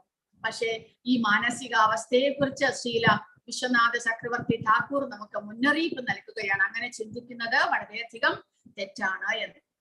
പരമാത്മാവായിട്ട് എല്ലാവരുടെയും ഹൃദയമാണ് ഭഗവാൻ കൃഷ്ണന്റെ സാന്നിധ്യം. അതിനാൽ എല്ലാവരും ഭഗവാന്റെ മൂർത്തിയോ ക്ഷേത്രമോ ആണ്. അതിനാൽ എല്ലാവർക്കും ശരിയായ ബഹുമാനം നൽകണം. അപ്പോൾ എന്തുകൊണ്ട് നമ്മൾ അങ്ങനെ ഭഗവാൻ പരമാത്മാവായിട്ട് എല്ലാ ശരീരങ്ങളിലും കുടികൊള്ളുന്നു എന്ന് പറയുന്നത്? അതിനർത്ഥം നമ്മൾ എല്ലാ ജീവജാലങ്ങളെയും ഭഗവാൻ കുടികൊള്ളുന്ന ക്ഷേത്രമായിട്ട് കരുതണം. അങ്ങനെ നമ്മുടെ മനസ്സിൽ ഒരു ചിന്ത വരുമ്പോൾ നമ്മൾ ആരെയും ഉപദ്രവിക്കുകയോ ആരെയും അപമാനിക്കുകയോ ശരീരങ്ങൾക്ക് ക്ഷതം സംഭവിക്കുകയോ, നമ്മുടെ തന്നെ ശരീരത്തെ നമ്മൾ വളരെ നല്ലതായിട്ട് നോക്കുന്നു. കാരണം നമ്മുടെ ശരീരവും ഭഗവാൻ കുടികൊള്ളുന്ന ഒരു ക്ഷേത്രമാണ്. അല്ലെങ്കിലും 13ാമത്തെ അധ്യായത്തിൽ ശരീരത്തെ ക്ഷേത്രം എന്നാണ് വിളിക്കുന്നത്. അപ്പോൾ അതിന്റെ ഇനിയൊരു കാരണം, എന്തുകൊണ്ട് ശരീരത്തെ ക്ഷേത്രം എന്ന് വിളിക്കുന്നു? നമ്മൾ ഫീൽഡ് ഓഫ് ആക്ടിവിറ്റി എന്ന് പറയും. ക്ഷേത്രം എന്ന് പറഞ്ഞു കഴിഞ്ഞാൽ ജീവാത്മാവിനെ പ്രവർത്തിക്കാനുള്ള ഒരു മണ്ഡലമാണ് എന്ന് പറയുന്നു. പക്ഷെ ഇനിയൊരർത്ഥം എന്താണ്? പരമാത്മാവ് നമ്മുടെ ഹൃദയത്തിൽ കുടികൊള്ളുന്നത് കൊണ്ട് ഈ ശരീരം പരമാത്മാവ് ഭഗവാൻ വസിക്കുന്ന ഒരു ക്ഷേത്രമാണ്, ആരാധനാ സ്ഥലമാണ് എന്ന്.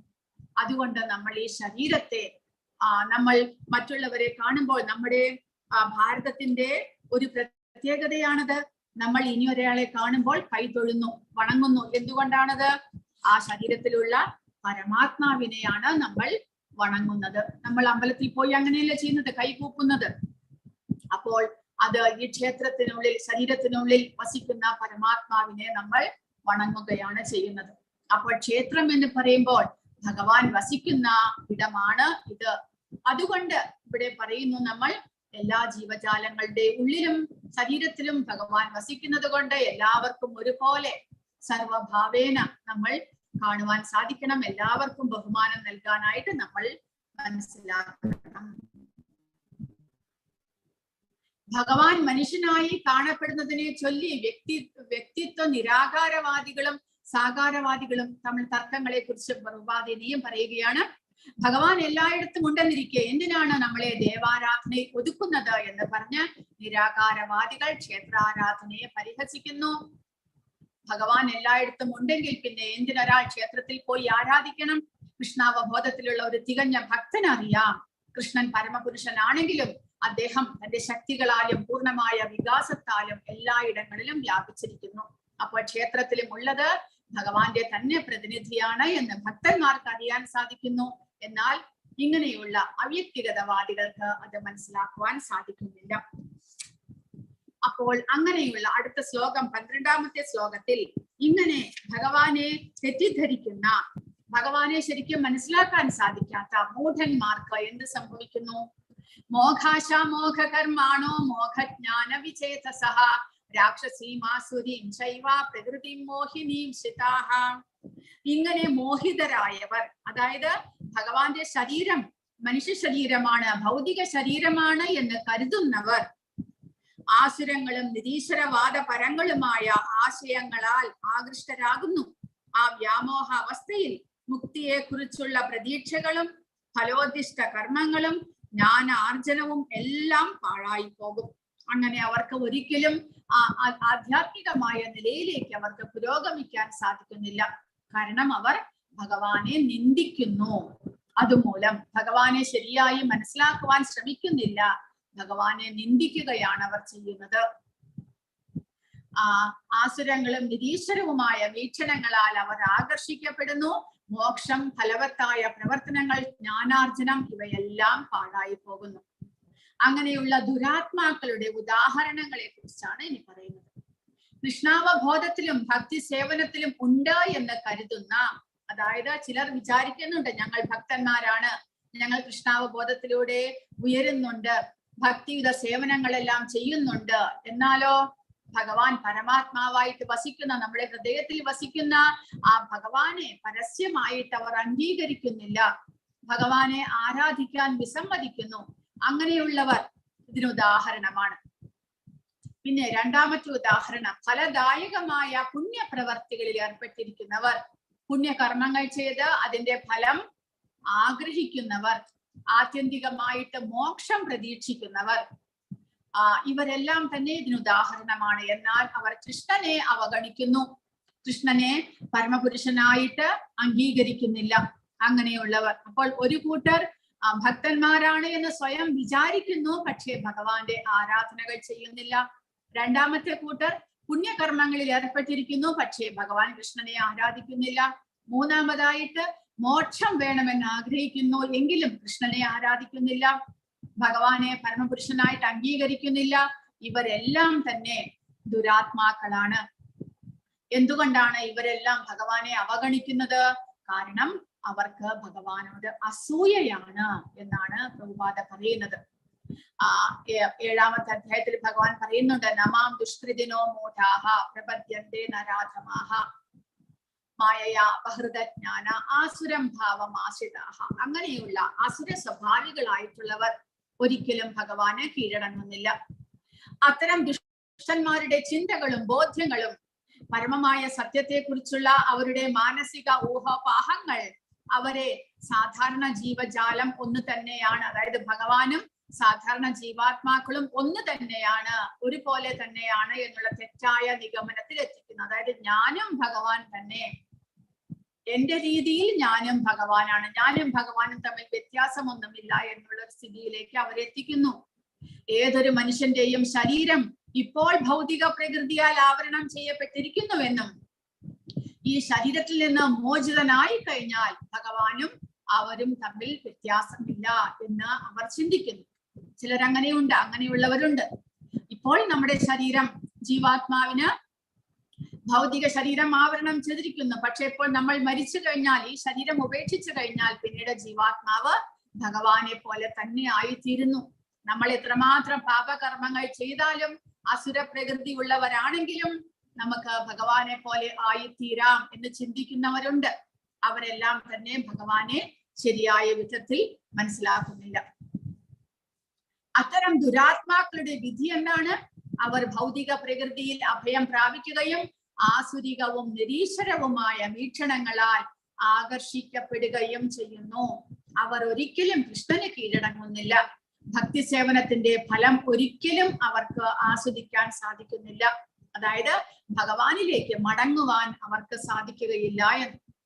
മനുഷ്യ ശരീരം ഭൗതിക പ്രകൃതിയാൽ ആവരണം ചെയ്യപ്പെട്ടിരിക്കുകയാണ് എന്നും ഈ ഭൗതിക ദേഹത്തിൽ നിന്ന് മുക്തനായാൽ പിന്നെ താനും ഭഗവാനും തമ്മിൽ യാതൊരു വ്യത്യാസവുമില്ല എന്നും കൃഷ്ണനുമായി ഈ വിധത്തിൽ ഐക്യം പ്രാപിക്കാമെന്നും തെറ്റിദ്ധരിച്ച് ചെയ്യുന്ന ശ്രമം വ്യാമോഹത്തിലാണ് അവസാനിക്കുക. അതൊരിക്കലും സാക്ഷാത്കരിക്കപ്പെടുകയില്ല. കാരണം അത് സത്യമല്ല എന്നതുകൊണ്ട് തന്നെ. അപ്പോൾ അവർ വ്യാമോഹത്തിൽ അങ്ങനെയെല്ലാം തെറ്റിദ്ധരിക്കുന്നു. പക്ഷെ അവരുടെ വിധി എന്താണ്? അവർ ആസുരികമായിട്ടുള്ള പ്രവർത്തികളിലേക്ക് ആകർഷിക്കപ്പെടുന്നു, നിരീശ്വരവാദികളായിത്തീരുന്നു, ഭഗവാനെ ഒരിക്കലും അംഗീകരിക്കുന്നില്ല. കൃഷ്ണനെ ഒരു സാധാരണ മനുഷ്യനായി കാണുന്നത് വലിയ അപരാധമാണ്. കാരണം ബൃഹത് വിഷ്ണു സ്മൃതിയിൽ അത് കൊടുത്തിട്ടുണ്ട് എന്ന് പ്രഭുപാദ പറയുന്നു. യോ വേത്തി ഭൗതികം ദേഹം കൃഷ്ണസ്യ പരമാത്മനഃ സ സർവസ്മാത് ബഹിഷ്കാര്യഃ ശ്രൗതസ്മാർത്ഥ വിധാനത മുഖം തസ്യാവലോക്യാപി സചേലം സ്നാനമാചരേത്. അങ്ങനെയുള്ളവരുടെ മുഖം കാണുന്നത് തന്നെ നമുക്ക് ആപത്താണ്. നമ്മൾ പോയി കുളിക്കണം എന്ന് പറയുന്നു. കൃഷ്ണന്റെ ശരീരം ഭൗതികമായി കരുതുന്നവൻ ശ്രുതിയുടെയും സ്മൃതിയുടെയും എല്ലാ ആചാരങ്ങളിൽ നിന്നും പ്രവർത്തനങ്ങളിൽ നിന്നും ബഹിഷ്കരിക്കണം. അങ്ങനെയുള്ളവരെ നമ്മൾ ബഹിഷ്കരിക്കണം. ആധ്യാത്മിക കർമ്മങ്ങൾ ഒന്നും തന്നെ ചെയ്യാൻ അവരെ അനുവദിക്കരുത്. കാരണം അവർക്ക് ഭഗവാനിൽ വിശ്വാസമില്ല. അവർ ഭഗവാന്റേത് മനുഷ്യ ശരീരമാണ് എന്ന് തെറ്റിദ്ധരിക്കുന്നു. കൂടാതെ യാദൃച്ഛികമായി ഒരാൾ അവരുടെ മുഖം കണ്ടാൽ ദോഷമുക്തി നേടുന്നതിന് ഉടൻ തന്നെ ഗംഗയിൽ കുളിക്കണം എന്ന് പറയുന്നു. കാരണം അത്രമാത്രം പാപിയാണ് അദ്ദേഹം.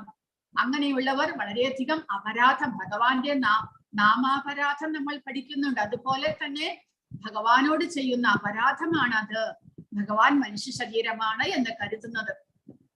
അങ്ങനെയുള്ളവരുടെ ദോഷം മാറിത്തീരുവാനായിട്ട് അവർ ഗംഗയിൽ പോയി അങ്ങനെയുള്ളവരെ കാണുന്നത് ദോഷമാണ് എന്ന്. അങ്ങനെ നമ്മൾ ഒരാളെ കണ്ടു കഴിഞ്ഞാൽ ആ പാപം തീരാനായിട്ട് നമുക്ക് ഗംഗയിൽ പോയി കുളിക്കണമെന്ന് ബൃഹത് വിഷ്ണു സ്മൃതിയിൽ പറയുന്നു എന്നാണ് പറയുന്നത്. അപ്പോൾ അങ്ങനെയുള്ളവർ ദുഷ്കൃതികളാണ്. ഇനി മഹാത്മാക്കളെ കുറിച്ച് ഭഗവാൻ പറയുന്നു. മഹാത്മാക്കളായിട്ടുള്ളവർ ഭഗവാനെ ഭഗവാനായിട്ട് കണ്ട് മനസ്സിലാക്കി ഭഗവാനെ ആരാധിക്കുന്ന മഹാത്മാക്കളായിട്ടുള്ളവരെ കുറിച്ചാണ് ഇനി പറയുന്നത്. മഹാത്മാനസ്തു മാം പാർത്ഥ ദൈവീം പ്രകൃതിമാശ്രിതാഃ ഭജന്ത്യനന്യ മനസോ ജ്ഞാത്വാ ഭൂതാദിമവ്യയം സതതം കീർത്തയന്തോ മാം യദന്തശ്ച ദൃഢവ്രതാഃ നമസ്യന്തശ്ച മാം ഭക്ത്യാ നിത്യയുക്താവുപാസതേ. അപ്പോൾ അവരാരാണ്? മഹാത്മാക്കൾ. അവരുടെ പ്രവർത്തനങ്ങൾ എന്തൊക്കെയാണ്? വ്യാമോഹം ബാധിക്കാത്ത വിശിഷ്ട ആത്മാക്കൾ. അപ്പോൾ അവർ വ്യാമോഹിതരല്ല, ഭൗതിക പ്രകൃതിയുടെ ഗുണങ്ങൾക്ക് വിധേയരല്ല. അവർ ഭൗതിക പ്രകൃതിയുടെ ഗുണങ്ങളിൽ നിന്ന് മുക്തരായിരിക്കുന്നു. അങ്ങനെയുള്ളവരാണ് മഹാത്മാക്കൾ. അവർ ദൈവിക പ്രകൃതിയാൽ സുരക്ഷിതരാണ്. അപ്പോൾ ഭൗതിക പ്രകൃതിയുടെ 3 ഗുണങ്ങളിൽ നിന്ന് മുക്തരായി കഴിഞ്ഞാൽ അങ്ങനെയുള്ള മഹാത്മാക്കൾ ഭഗവാന്റെ അന്തരംഗ ശക്തിയുടെ കീഴിൽ സുരക്ഷിതരായിട്ട് പ്രവർത്തിക്കുന്നു. സർവഭൂതങ്ങൾക്കും ആദി കാരണവും അവ്യയനുമായ പരമപുരുഷനാണ് ഞാൻ എന്ന് അറിഞ്ഞുകൊണ്ട് അവർ എപ്പോഴും ഭക്തിപൂർവം എന്റെ സേവനത്തിൽ മുഴുകുന്നു. അപ്പോൾ എങ്ങനെയാണ് അവർ ഭഗവാനെ സേവിക്കുന്നത്? എല്ലായ്പ്പോഴും എന്റെ കീർത്തികൾ ആലപിച്ചും നിശ്ചയദാർഢ്യത്തോടെ പ്രയത്നിച്ചുകൊണ്ടും എന്റെ മുന്നിൽ പ്രണമിച്ചുകൊണ്ടും ഈ മഹാത്മാക്കൾ നിരന്തരം എന്നെ ഭക്തിയോടുകൂടി ആരാധിക്കുന്നു. അപ്പോൾ മഹാത്മാക്കൾ എന്ന് പറയുമ്പോൾ അവർ ഭഗവാന്റെ അന്തരംഗ ശക്തിയുടെ കീഴിലാണ്. എന്നാൽ നമ്മൾ ദുരാത്മാക്കൾ, ശരീരബോധത്തിലുള്ളവർ ഭഗവാന്റെ ഭൗതിക പ്രകൃതിയുടെ കീഴിലാണ്. അതാണ് വ്യത്യാസം. ശുദ്ധഭക്തന്മാരെല്ലാവരും ഭഗവാന്റെ അന്തരംഗ ശക്തിയുടെ കീഴിലാണ്. അതുകൊണ്ട് അവർ ഭഗവാനെ ആശ്രയിച്ചുകൊണ്ട് സദാസമയവും ഭഗവാന്റെ സേവനങ്ങൾ ചെയ്തുകൊണ്ട് പരിശുദ്ധരായിട്ടിരിക്കുന്നു. മഹാത്മാക്കൾ ഭഗവാൻ കൃഷ്ണൻ പരമപുരുഷനാണ് എന്ന് അംഗീകരിക്കുന്നവരാണ്. അവർ എപ്പോഴും ദൈവിക പ്രകൃതിയുടെ സംരക്ഷണത്തിലാണ്. അതാണ് മഹാത്മാവിന്റെ ആദ്യത്തെ അടയാളം. അവർ പരിശുദ്ധ ഭക്തന്മാർ ഭഗവാന്റെ അന്തരംഗ ശക്തിയുടെ കീഴിലാണ്. പരമപുരുഷനായ ദൈവത്തിന് കീഴടങ്ങുന്നതിലൂടെ ഒരാൾ ദൈവിക സ്വഭാവത്തിൽ സ്ഥിതി ചെയ്യുന്നു. അപ്പോൾ ഭഗവാന് നമ്മൾക്ക് ശരണാഗതരാകുവാൻ സാധിച്ചാൽ നമ്മുടെ മനസാ വാച കർമ്മണ എല്ലാ പ്രവൃത്തികളും ഭഗവാൻ അർപ്പിച്ചുകൊണ്ട് ഭഗവാനെ മാത്രം ചിന്തിച്ചുകൊണ്ട് ഭഗവാന്റെ സേവനത്തിൽ മുഴുകുകയാണെങ്കിൽ നമ്മൾ തീർച്ചയായിട്ടും ഭഗവാന്റെ അന്തരംഗ ശക്തിയുടെ കീഴിലാകുന്നു. ദേവി ഹേഷ ഗുണമയി മമമായ ദുരത്യയ മാമേവയെ പ്രപദ്യന്തേ മായാമേതാം തരന്തിരെ. അങ്ങനെയുള്ളവർ 3 ഗുണങ്ങളെ തരണം ചെയ്യുന്നു. ഭൗതിക പ്രകൃതിയുടെ അധീനതയിൽ നിന്ന് മുക്തി നേടിയ ഉടനെ തടസ്ഥ ശക്തി എന്ന നിലയിൽ ജീവാത്മാവ് ആധ്യാത്മിക പ്രകൃതിയുടെ സംരക്ഷണത്തിൽ എത്തിച്ചേരുന്നു. ദേവി പ്രകൃതി എന്നറിയപ്പെടുന്ന ആധ്യാത്മിക മാർഗ നിർദ്ദേശമാണ് അത്. അപ്പോൾ പ്രകൃതിയുടെ സത്വരജസ് തമോ ഗുണങ്ങളിൽ നിന്ന് മുക്തനാകുവാൻ സാധിച്ചാൽ ഭഗവാന്റെ അന്തരംഗ ശക്തിയുടെ, അതായത് ദൈവിക പ്രകൃതിയുടെ അധീനതയിൽ ആക്കപ്പെടുന്നു. മഹാത്മാക്കളുടെ സവിശേഷതകൾ എന്തൊക്കെയാണ്? മഹാത്മാവ് തന്റെ ശ്രദ്ധ കൃഷ്ണന് പുറത്തുള്ള ഒന്നിലേക്കും തിരിച്ചുവിടുന്നില്ല. കാരണം കൃഷ്ണനാണ് യഥാർത്ഥ പരമപുരുഷൻ, എല്ലാ കാരണങ്ങളുടെയും കാരണം. അത്തരം ഒരു മഹാത്മാവ് അല്ലെങ്കിൽ ജീവാത്മാവ് മറ്റു മഹാത്മാക്കളുമായുള്ള സഹവാസത്തിലൂടെയാണ് ക്രമേണ വളരുന്നത്.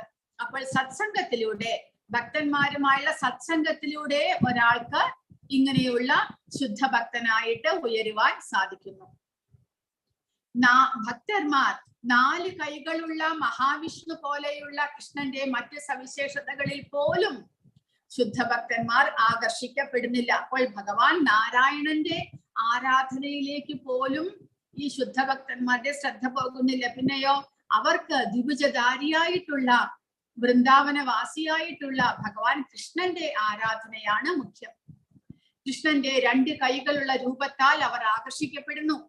അവർ കൃഷ്ണന്റെ മറ്റ് സവിശേഷതകളിൽ ആകർഷ്ടരല്ല. ഒരു ദേവന്റെയോ മനുഷ്യന്റെയോ ഏതെങ്കിലും രൂപത്തെ കുറിച്ചോ അവർക്ക് ആശങ്കയില്ല.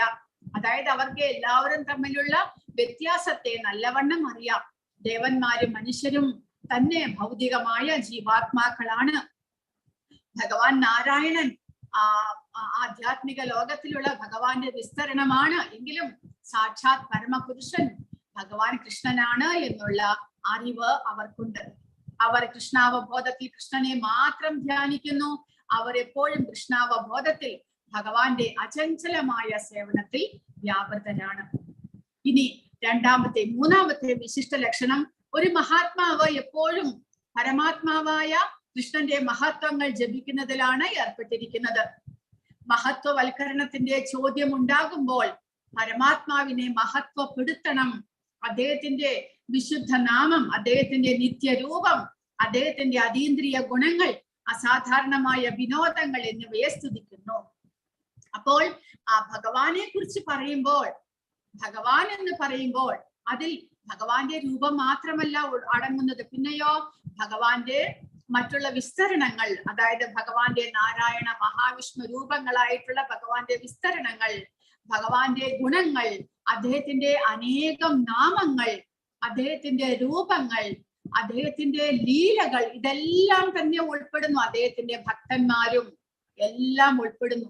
അപ്പോൾ നമ്മൾ ഭഗവാനെ കുറിച്ച് അറിയുക എന്ന് പറഞ്ഞാൽ ഭഗവാൻ കൃഷ്ണന്റെ രൂപത്തെ കുറിച്ചോ മാത്രം അറിയുകയല്ല, പിന്നെയോ അദ്ദേഹത്തിന്റെ രൂപം, അദ്ദേഹത്തിന്റെ ലീലകൾ, അദ്ദേഹത്തിന്റെ മറ്റുള്ള പ്രവർത്തികൾ, അദ്ദേഹത്തിന്റെ രൂപം, ഗുണങ്ങൾ, അദ്ദേഹം പല തരത്തിൽ വിസ്തരണങ്ങൾ ചെയ്യുന്നത്, അദ്ദേഹത്തിന്റെ അവതാരങ്ങൾ എല്ലാം തന്നെ ഉൾക്കൊള്ളുന്നു. എന്നിവയെല്ലാം സ്തുതിക്കുന്നു, ഇവയെല്ലാം മഹത്വപ്പെടുത്തണം. അതിനാൽ ഒരു മഹാത്മാവ് പരമപുരുഷനോട് ചേർന്നിരിക്കുന്നു. അങ്ങനെ നമ്മൾ മനസ്സിലാക്കണം. നമ്മൾ ഭഗവാനെ അറിയുക എന്ന് പറയുമ്പോൾ ദ്വാപരയുഗത്തിൽ അവതരിച്ച ഭഗവാൻ കൃഷ്ണനെ കുറിച്ച് മാത്രം അറിയുകയല്ല, ഭഗവാന്റെ അനേകം വിസ്തരണങ്ങളുണ്ട്, അനേകം അവതാരങ്ങളുണ്ട്. അവയെല്ലാം തന്നെ ഭഗവാനുമായിട്ട് ബന്ധപ്പെട്ടിരിക്കുന്നു എന്ന് മനസ്സിലാക്കണം. ഭഗവാൻ അനേകം ഭക്തന്മാരുണ്ട്. അതുകൊണ്ടാണ് നമ്മൾ ആ ഭഗവാന്റെ ഭക്തന്മാരെ കുറിച്ചെല്ലാം ഭാഗവതത്തിൽ നമ്മൾ പഠിക്കുന്നത്. ആ ഭക്തന്മാരെ കുറിച്ച് ഭഗവാനാൽ അയക്കപ്പെട്ടിട്ടുള്ള അനേകം ശുദ്ധ ഭക്തന്മാരായിട്ടുള്ള ആചാര്യന്മാർ, അവരുടെ ലീലകളെ കുറിച്ച് നമ്മൾ പഠിക്കുന്നത്. കാരണം എല്ലാം തന്നെ ഭഗവാനുമായിട്ട് ബന്ധപ്പെട്ടിരിക്കുന്നു. അപ്പോൾ ഒരു ഭക്തൻ ഭഗവാനെ കുറിച്ച് മനസ്സിലാക്കുന്നു എന്ന് പറയുമ്പോൾ ഭഗവാനുമായിട്ട് ബന്ധപ്പെട്ടിട്ടുള്ള എല്ലാമായിട്ടും മനസ്സിലാക്കുന്നു, അവയെ എല്ലാം മനസ്സിലാക്കുന്നു, ആരാധിക്കുന്നു, എല്ലാം തന്നെ ഭഗവാനുമായിട്ട് ചേർന്നിരിക്കുന്നു, ഒന്നും ഭഗവാനിൽ നിന്ന് വ്യത്യസ്തമല്ല എന്ന് മനസ്സിലാക്കണം നമ്മൾ. അതാണ് പ്രധാനമായിട്ടുള്ള ഒരു പോയിന്റ് ആണത്. ഭഗവാൻ എന്ന് പറയുമ്പോൾ പ്രഭുപാദ എപ്പോഴും പ്രത്യേകം പറയും, ഭഗവാൻ ഒരിക്കലും ഒറ്റയ്ക്കല്ല. ഭഗവാൻ എന്ന് പറയുമ്പോൾ അദ്ദേഹത്തിന്റെ രൂപം, നാമം, ഗുണങ്ങൾ, ലീലകൾ, ഇവ കൂടാതെ അദ്ദേഹത്തിന്റെ അനേകം അവതാരങ്ങൾ, അദ്ദേഹത്തിന്റെ ഭക്തന്മാർ എല്ലാവരും തന്നെ ഭഗവാനുമായിട്ട് ചേർന്നിരിക്കുകയാണ്. ഇനിയും പറയുന്നു നാലാമത്തെ ലക്ഷണം, ദൃഢമായ നിശ്ചയദാർഢ്യത്തോടെയുള്ള പരിശ്രമം. അതുകൊണ്ടാണ് ദൃഢവ്രത എന്ന് പറയുന്നത്. ദിവ്യങ്ങളായ 5 രസങ്ങളിൽ ഒന്നിലൂടെ താൻ ആത്യന്തിക ലക്ഷ്യമായ ഭഗവത് സാന്നിധ്യം നേടും എന്നുള്ള ദൃഢനിശ്ചയമുണ്ട് ആ ഭക്തന്, മഹാത്മാക്കൾക്ക്. ഏതൊക്കെയാണ് ഭഗവാന്റെ 5 രസങ്ങളിലൂടെ നമുക്ക് ഭഗവാനുമായിട്ട് ബന്ധപ്പെടാൻ സാധിക്കുന്നത്? ഏതൊക്കെയാണ് 5 രസം? ശാന്തരസം, വാത്സല്യരസം, മാധുര്യരസം, ശാന്തം, ദാസ്യം, സഖ്യം, വാത്സല്യം, മാധുര്യം. ഇങ്ങനെയുള്ള 5 രസങ്ങളിൽ നമ്മൾ എല്ലാ ജീവാത്മാക്കളും ഭഗവാൻ നമുക്കിപ്പോൾ മനസ്സിലാക്കാൻ സാധിക്കുന്നില്ല. എന്നാൽ ഭാവഭക്തിയിലേക്ക് നമ്മൾ ഉയരുമ്പോൾ ഭഗവാനുമായിട്ട് ഈ ഏതെങ്കിലും ഒരു രസത്തിലൂടെ നമ്മൾ ബന്ധപ്പെട്ടിരിക്കുന്നു. കാരണം നമ്മൾ മുൻപ് ഭഗവാന്റെ ധാമത്തിലായിരുന്നു. ആ ധാമത്തിൽ വെച്ച് നമ്മൾ ഭഗവാനുമായിട്ട് ഏത് രസത്തിലൂടെയാണോ ബന്ധപ്പെട്ടിരുന്നത്, ഭഗവാനെ സേവിച്ചു കൊണ്ടിരുന്നത്, ആ രസത്തെ കുറിച്ചുള്ള അറിവ് ആ ജീവാത്മാവിന് ഉണ്ടാകുന്നു ഭാവഭക്തിയിലേക്ക് നമ്മൾ ഉയരുമ്പോൾ. അപ്പോൾ മഹാത്മാക്കൾക്ക്, അങ്ങനെയുള്ള ശുദ്ധഭക്തന്മാർക്ക് ഭഗവാനും താനും തമ്മിൽ ഏത് രസത്തിലാണ് ബന്ധപ്പെട്ടിരുന്നത് എന്നുള്ള അറിവ് ഉണ്ടാകുന്നു. ആ ലക്ഷ്യത്തിലേക്ക് താൻ എത്തിച്ചേരും എന്നുള്ള ദൃഢ വിശ്വാസമുണ്ട്. ആ ലക്ഷ്യപ്രാപ്തിക്ക് വേണ്ടി മനോവാക് ശരീരങ്ങളായുള്ള സകല പ്രവർത്തികളും ഭഗവത് സേവനാർത്ഥം അദ്ദേഹം ഉപയോഗിക്കുകയും ചെയ്യും. ഇതാണ് പൂർണ്ണമായ കൃഷ്ണാവബോധം. അപ്പോൾ കൃഷ്ണാവബോധം എന്ന് പറയുമ്പോൾ ഭഗവാനെ കുറിച്ച് പൂർണ്ണമായിട്ട് മനസ്സിലാക്കുക, സദാസമയവും അദ്ദേഹത്തിന്റെ സേവനത്തിൽ ഏർപ്പെട്ടുകൊണ്ടിരിക്കുക, കൂടാതെ താൻ ഇങ്ങനെയുള്ള സേവനത്തിലൂടെ താൻ ഭഗവാനെ പ്രാപിക്കുമെന്നുള്ള ദൃഢവിശ്വാസവും ഉണ്ടായിരിക്കുക. ഭക്തിയുടെ സേവനത്തിൽ ഒഴിച്ചുകൂടാനാകാത്ത ചില വ്രതാനുഷ്ഠാനങ്ങളുണ്ട്. ഉദാഹരണമായി ഏകാദശി. ഭഗവാന്റെ അവതാര ദിനം തുടങ്ങിയവ ആത്മീയ ലോകത്തിൽ ഭഗവത് സാമീപ്യ ലബ്ധിക്കായി അത്യന്തം ആഗ്രഹിക്കുന്നവർക്ക് വേണ്ടി മഹാത്മാക്കളായ ആചാര്യന്മാർ നിശ്ചയിച്ചവയാണ് ഈ വ്രതങ്ങൾ.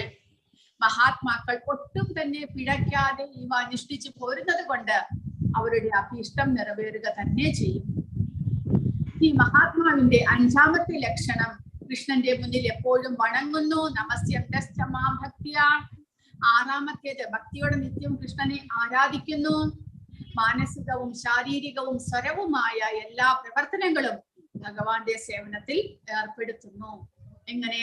ഭക്തിയുടെ സേവനത്തിന്റെ 9 പ്രക്രിയകളാൽ ഭഗവാനുമായിട്ട് സദാ ബന്ധപ്പെട്ടിരിക്കുന്ന ഭക്തനാണ് മഹാത്മാവ് എന്ന് പറയുന്നത്. എങ്ങനെയാണ് ഒരാൾ മഹാത്മാവായി ക്രമേണ വളരുന്നത്? അതും പ്രഭുപാദ പറഞ്ഞിരിക്കുന്നത് ഈ അധ്യായത്തിന്റെ 2ാം ശ്ലോകത്തിൽ വിവരിച്ചതുപോലെ ഈ ഭക്തി സേവനം എളുപ്പമാണെന്ന് മാത്രമല്ല, സന്തോഷകരമായ മാനസിക അവസ്ഥയിൽ നിന്ന് നിർവഹിക്കാനും കഴിയും. സുസുഖം കർത്തും അവ്യയം. കഠിനമായ തപസ്സൊന്നും ചെയ്യേണ്ടതില്ല. വിദഗ്ധനായ ഒരു ആചാര്യ ഗുരു, ആത്മീയ ഗുരുവിന്റെ മാർഗനിർദ്ദേശത്തിൽ ഒരു ഗൃഹസ്ഥനായോ സന്യാസിയായോ ബ്രഹ്മചാരിയായോ ഏത് സ്ഥാനത്തായാലും അയാൾക്ക് ഈ ജീവിതം ഭക്തി നിർഭരമായ സേവനത്തിൽ ജീവിക്കാൻ കഴിയും. ലോകത്തെവിടെയും ഏത് സ്ഥാനത്തായാലും പരമപുരുഷനായ ഭക്തി നിർഭരമായ സേവനം ചെയ്യാൻ അദ്ദേഹത്തിന് കഴിയും. അങ്ങനെ യഥാർത്ഥത്തിൽ മഹാത്മാവായി ഒരു മഹാനായ ജീവാത്മാവായിട്ട് മാറുവാൻ സാധിക്കും. അധികം വിഷമമായിട്ടുള്ള ഒരു കർമ്മമൊന്നും അല്ലാതെ ഒരു ആചാര്യന്റെ നിർദ്ദേശപ്രകാരം നമ്മൾ എല്ലാ നിയമങ്ങളും നിബന്ധനകളും പാലിച്ചുകൊണ്ട് ഭഗവാന്റെ സേവനത്തിൽ ഏർപ്പെട്ടുകൊണ്ട് ജീവിക്കുക. അദ്ദേഹത്തിന്റെ നിർദ്ദേശങ്ങൾ പൂർണ്ണമായിട്ടും പാലിക്കണം. അങ്ങനെയെങ്കിൽ നമുക്കും ഒരു മഹാത്മാവായിട്ട് ഉയരാൻ സാധിക്കും എന്നാണ് പ്രഭുപാദ പറയുന്നത്. മറ്റുള്ള മഹാത്മാക്കളുമായുള്ള സത്സംഗത്തിലൂടെ മാത്രമേ നമുക്ക് വളരാൻ സാധിക്കൂ. അതൊരു ഇമ്പോർട്ടന്റ് പോയിന്റ് ആണ്. സത്സംഗം ഇല്ല എന്നുണ്ടെങ്കിൽ, സോറി മാതാജി, ഞാനത് പറയാൻ. അപ്പോൾ ഭക്തന്മാരുമായുള്ള സത്സംഗം വളരെ ഇമ്പോർട്ടന്റ് ആണ്. ഭക്തന്മാരുമായുള്ള സത്സംഗത്തിലൂടെ മാത്രമേ നമുക്ക് ഭക്തിയിലേക്ക് ഉയരാൻ സാധിക്കുള്ളൂ. അതുകൊണ്ട് ഭഗവാൻ പ്രത്യേകം പറയുന്നുണ്ട്, ദുസ്സംഗം ഒരിക്കലും പാടില്ല എന്നപ്പോൾ സത്സംഗത്തിലൂടെ നമുക്ക് ഭഗവാന്റെ ഭക്തിയിലേക്ക് ഉയരുവാനായിട്ട് സാധിക്കും.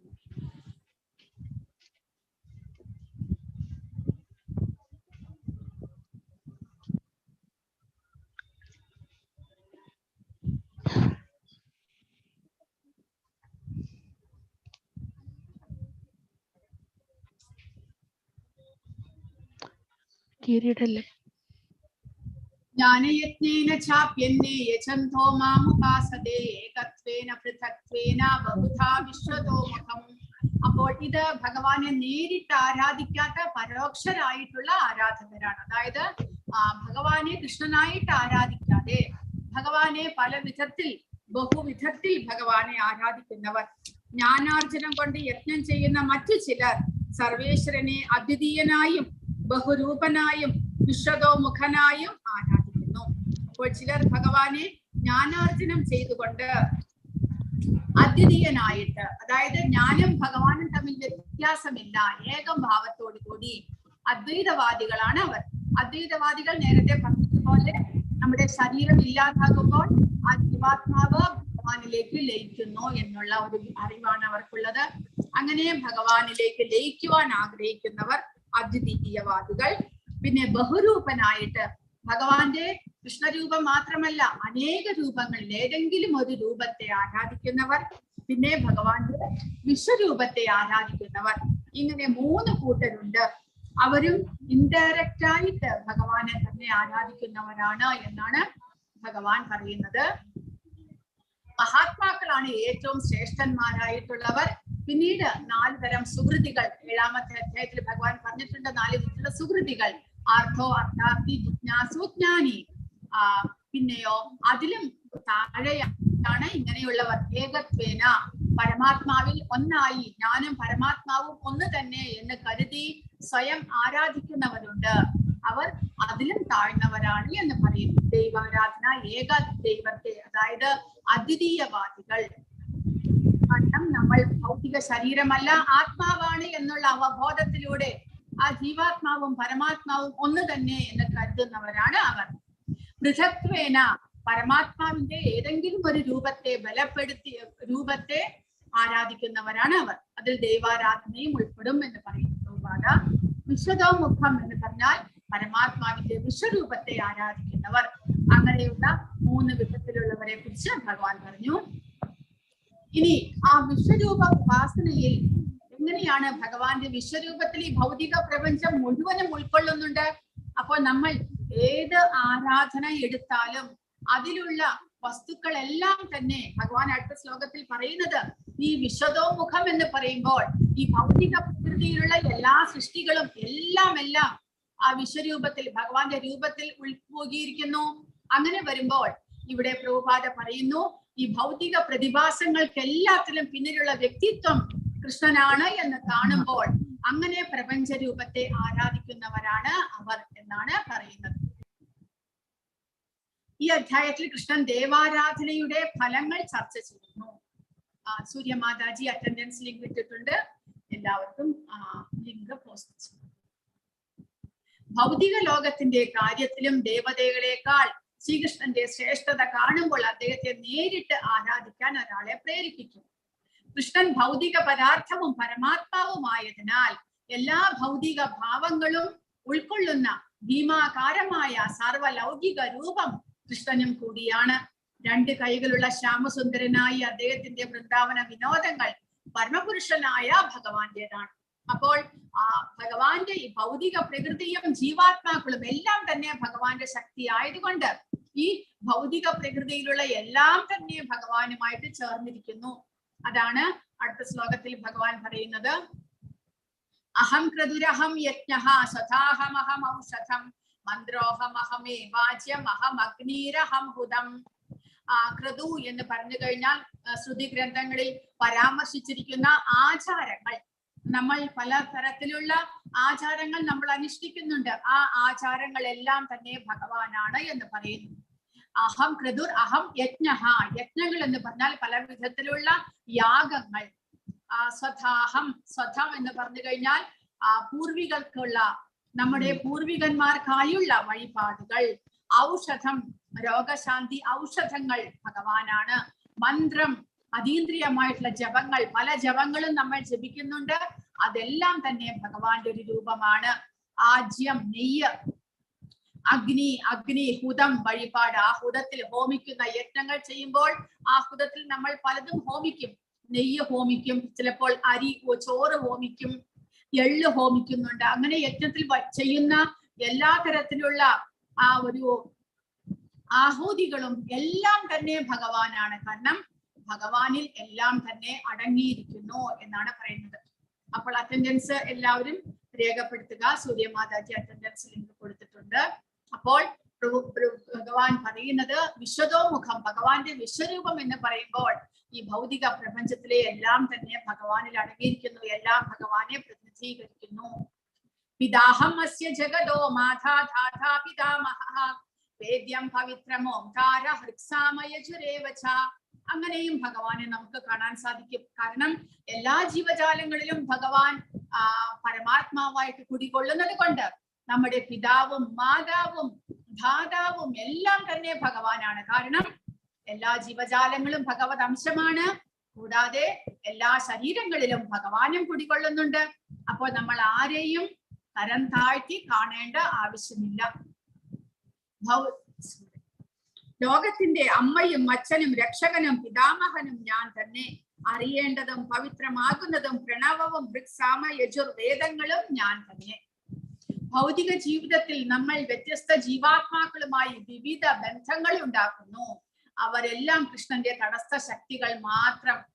പ്രകൃതി സർഗത്തിൽ അവർ നമ്മുടെ മാതാപിതാക്കളോ പിതാമഹന്മാരോ സൃഷ്ടാക്കളോ ഒക്കെ ആയിത്തീരുന്നുവെങ്കിലും കൃഷ്ണന്റെ വിഭിന്ന അംശങ്ങളാണ്. എല്ലാവരും തന്നെ ജീവാത്മാക്കളാണ്, ഭഗവത് അംശങ്ങളാണ്. ചിലർ നമ്മുടെ അമ്മയായിട്ട് വരുന്നു, അച്ഛനായിട്ട് വരുന്നു, സഹോദരങ്ങളായിട്ട് വരുന്നു, നമ്മുടെ മക്കളായിട്ട് വരുന്നു. പക്ഷെ ആ ശരീരത്തിലെല്ലാം കുടികൊള്ളുന്നത് ഭഗവത് അംശമായ ജീവാത്മാവാണ്. ആ പിതാവ്, അമ്മ, പിന്തുണ, മുത്തശ്ശി, ഭൗതിക ലോകത്തിൽ ഈ ബന്ധങ്ങളെല്ലാം ഭഗവാന്റെ ഭാഗമാണ്. അവരെല്ലാം കൃഷ്ണനാണ് എന്ന് സൂചിപ്പിക്കുന്നു. ധാത സൃഷ്ടാവിനെ അല്ലെങ്കിൽ പിന്തുണയ്ക്കുന്നവനെ സൂചിപ്പിക്കുന്നു. പവിത്രം കൂടാതെ ഓംകാരം പവിത്രമായിട്ടുള്ള ആ മന്ത്രം ഭഗവാനെ പ്രതിനിധീകരിക്കുന്നു. നമ്മുടെ സംഘടന സ്ഥാനം ശുദ്ധീകരിക്കാൻ സഹായിക്കുന്ന വിഷയവും കൃഷ്ണനാണ്. ഓംകാരം എല്ലാ വേദമന്ത്രങ്ങളിലെയും അതീന്ദ്രിയ ശബ്ദസ്പന്ദനം കൃഷ്ണനാണ്. എല്ലാ വേദങ്ങളും വേദങ്ങളെല്ലാം തന്നെ ഭഗവാനിൽ നിന്ന് ഉത്ഭവിച്ചിരിക്കുന്നു. ആ വേദങ്ങളെല്ലാം ഉച്ചരിക്കുന്നത് ഓംകാരത്തോടു കൂടിയാണ്. ആ വേദമന്ത്രങ്ങളെല്ലാം ഉച്ചരിക്കുന്നത്. അതുകൊണ്ട് അതും ആ മന്ത്രങ്ങളെല്ലാം തന്നെ ഭഗവാനാണ് എന്ന് പറയുന്നു.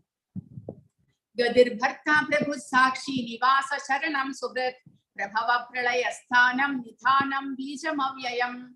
അപ്പോൾ എല്ലാ കാരണങ്ങൾക്കും കാരണം ശാശ്വതമായിട്ടുള്ള അടിസ്ഥാനം ഭഗവാനാണ് എന്ന് ഭഗവാൻ വീണ്ടും വീണ്ടും നമുക്ക് പറഞ്ഞു തരികയാണ്.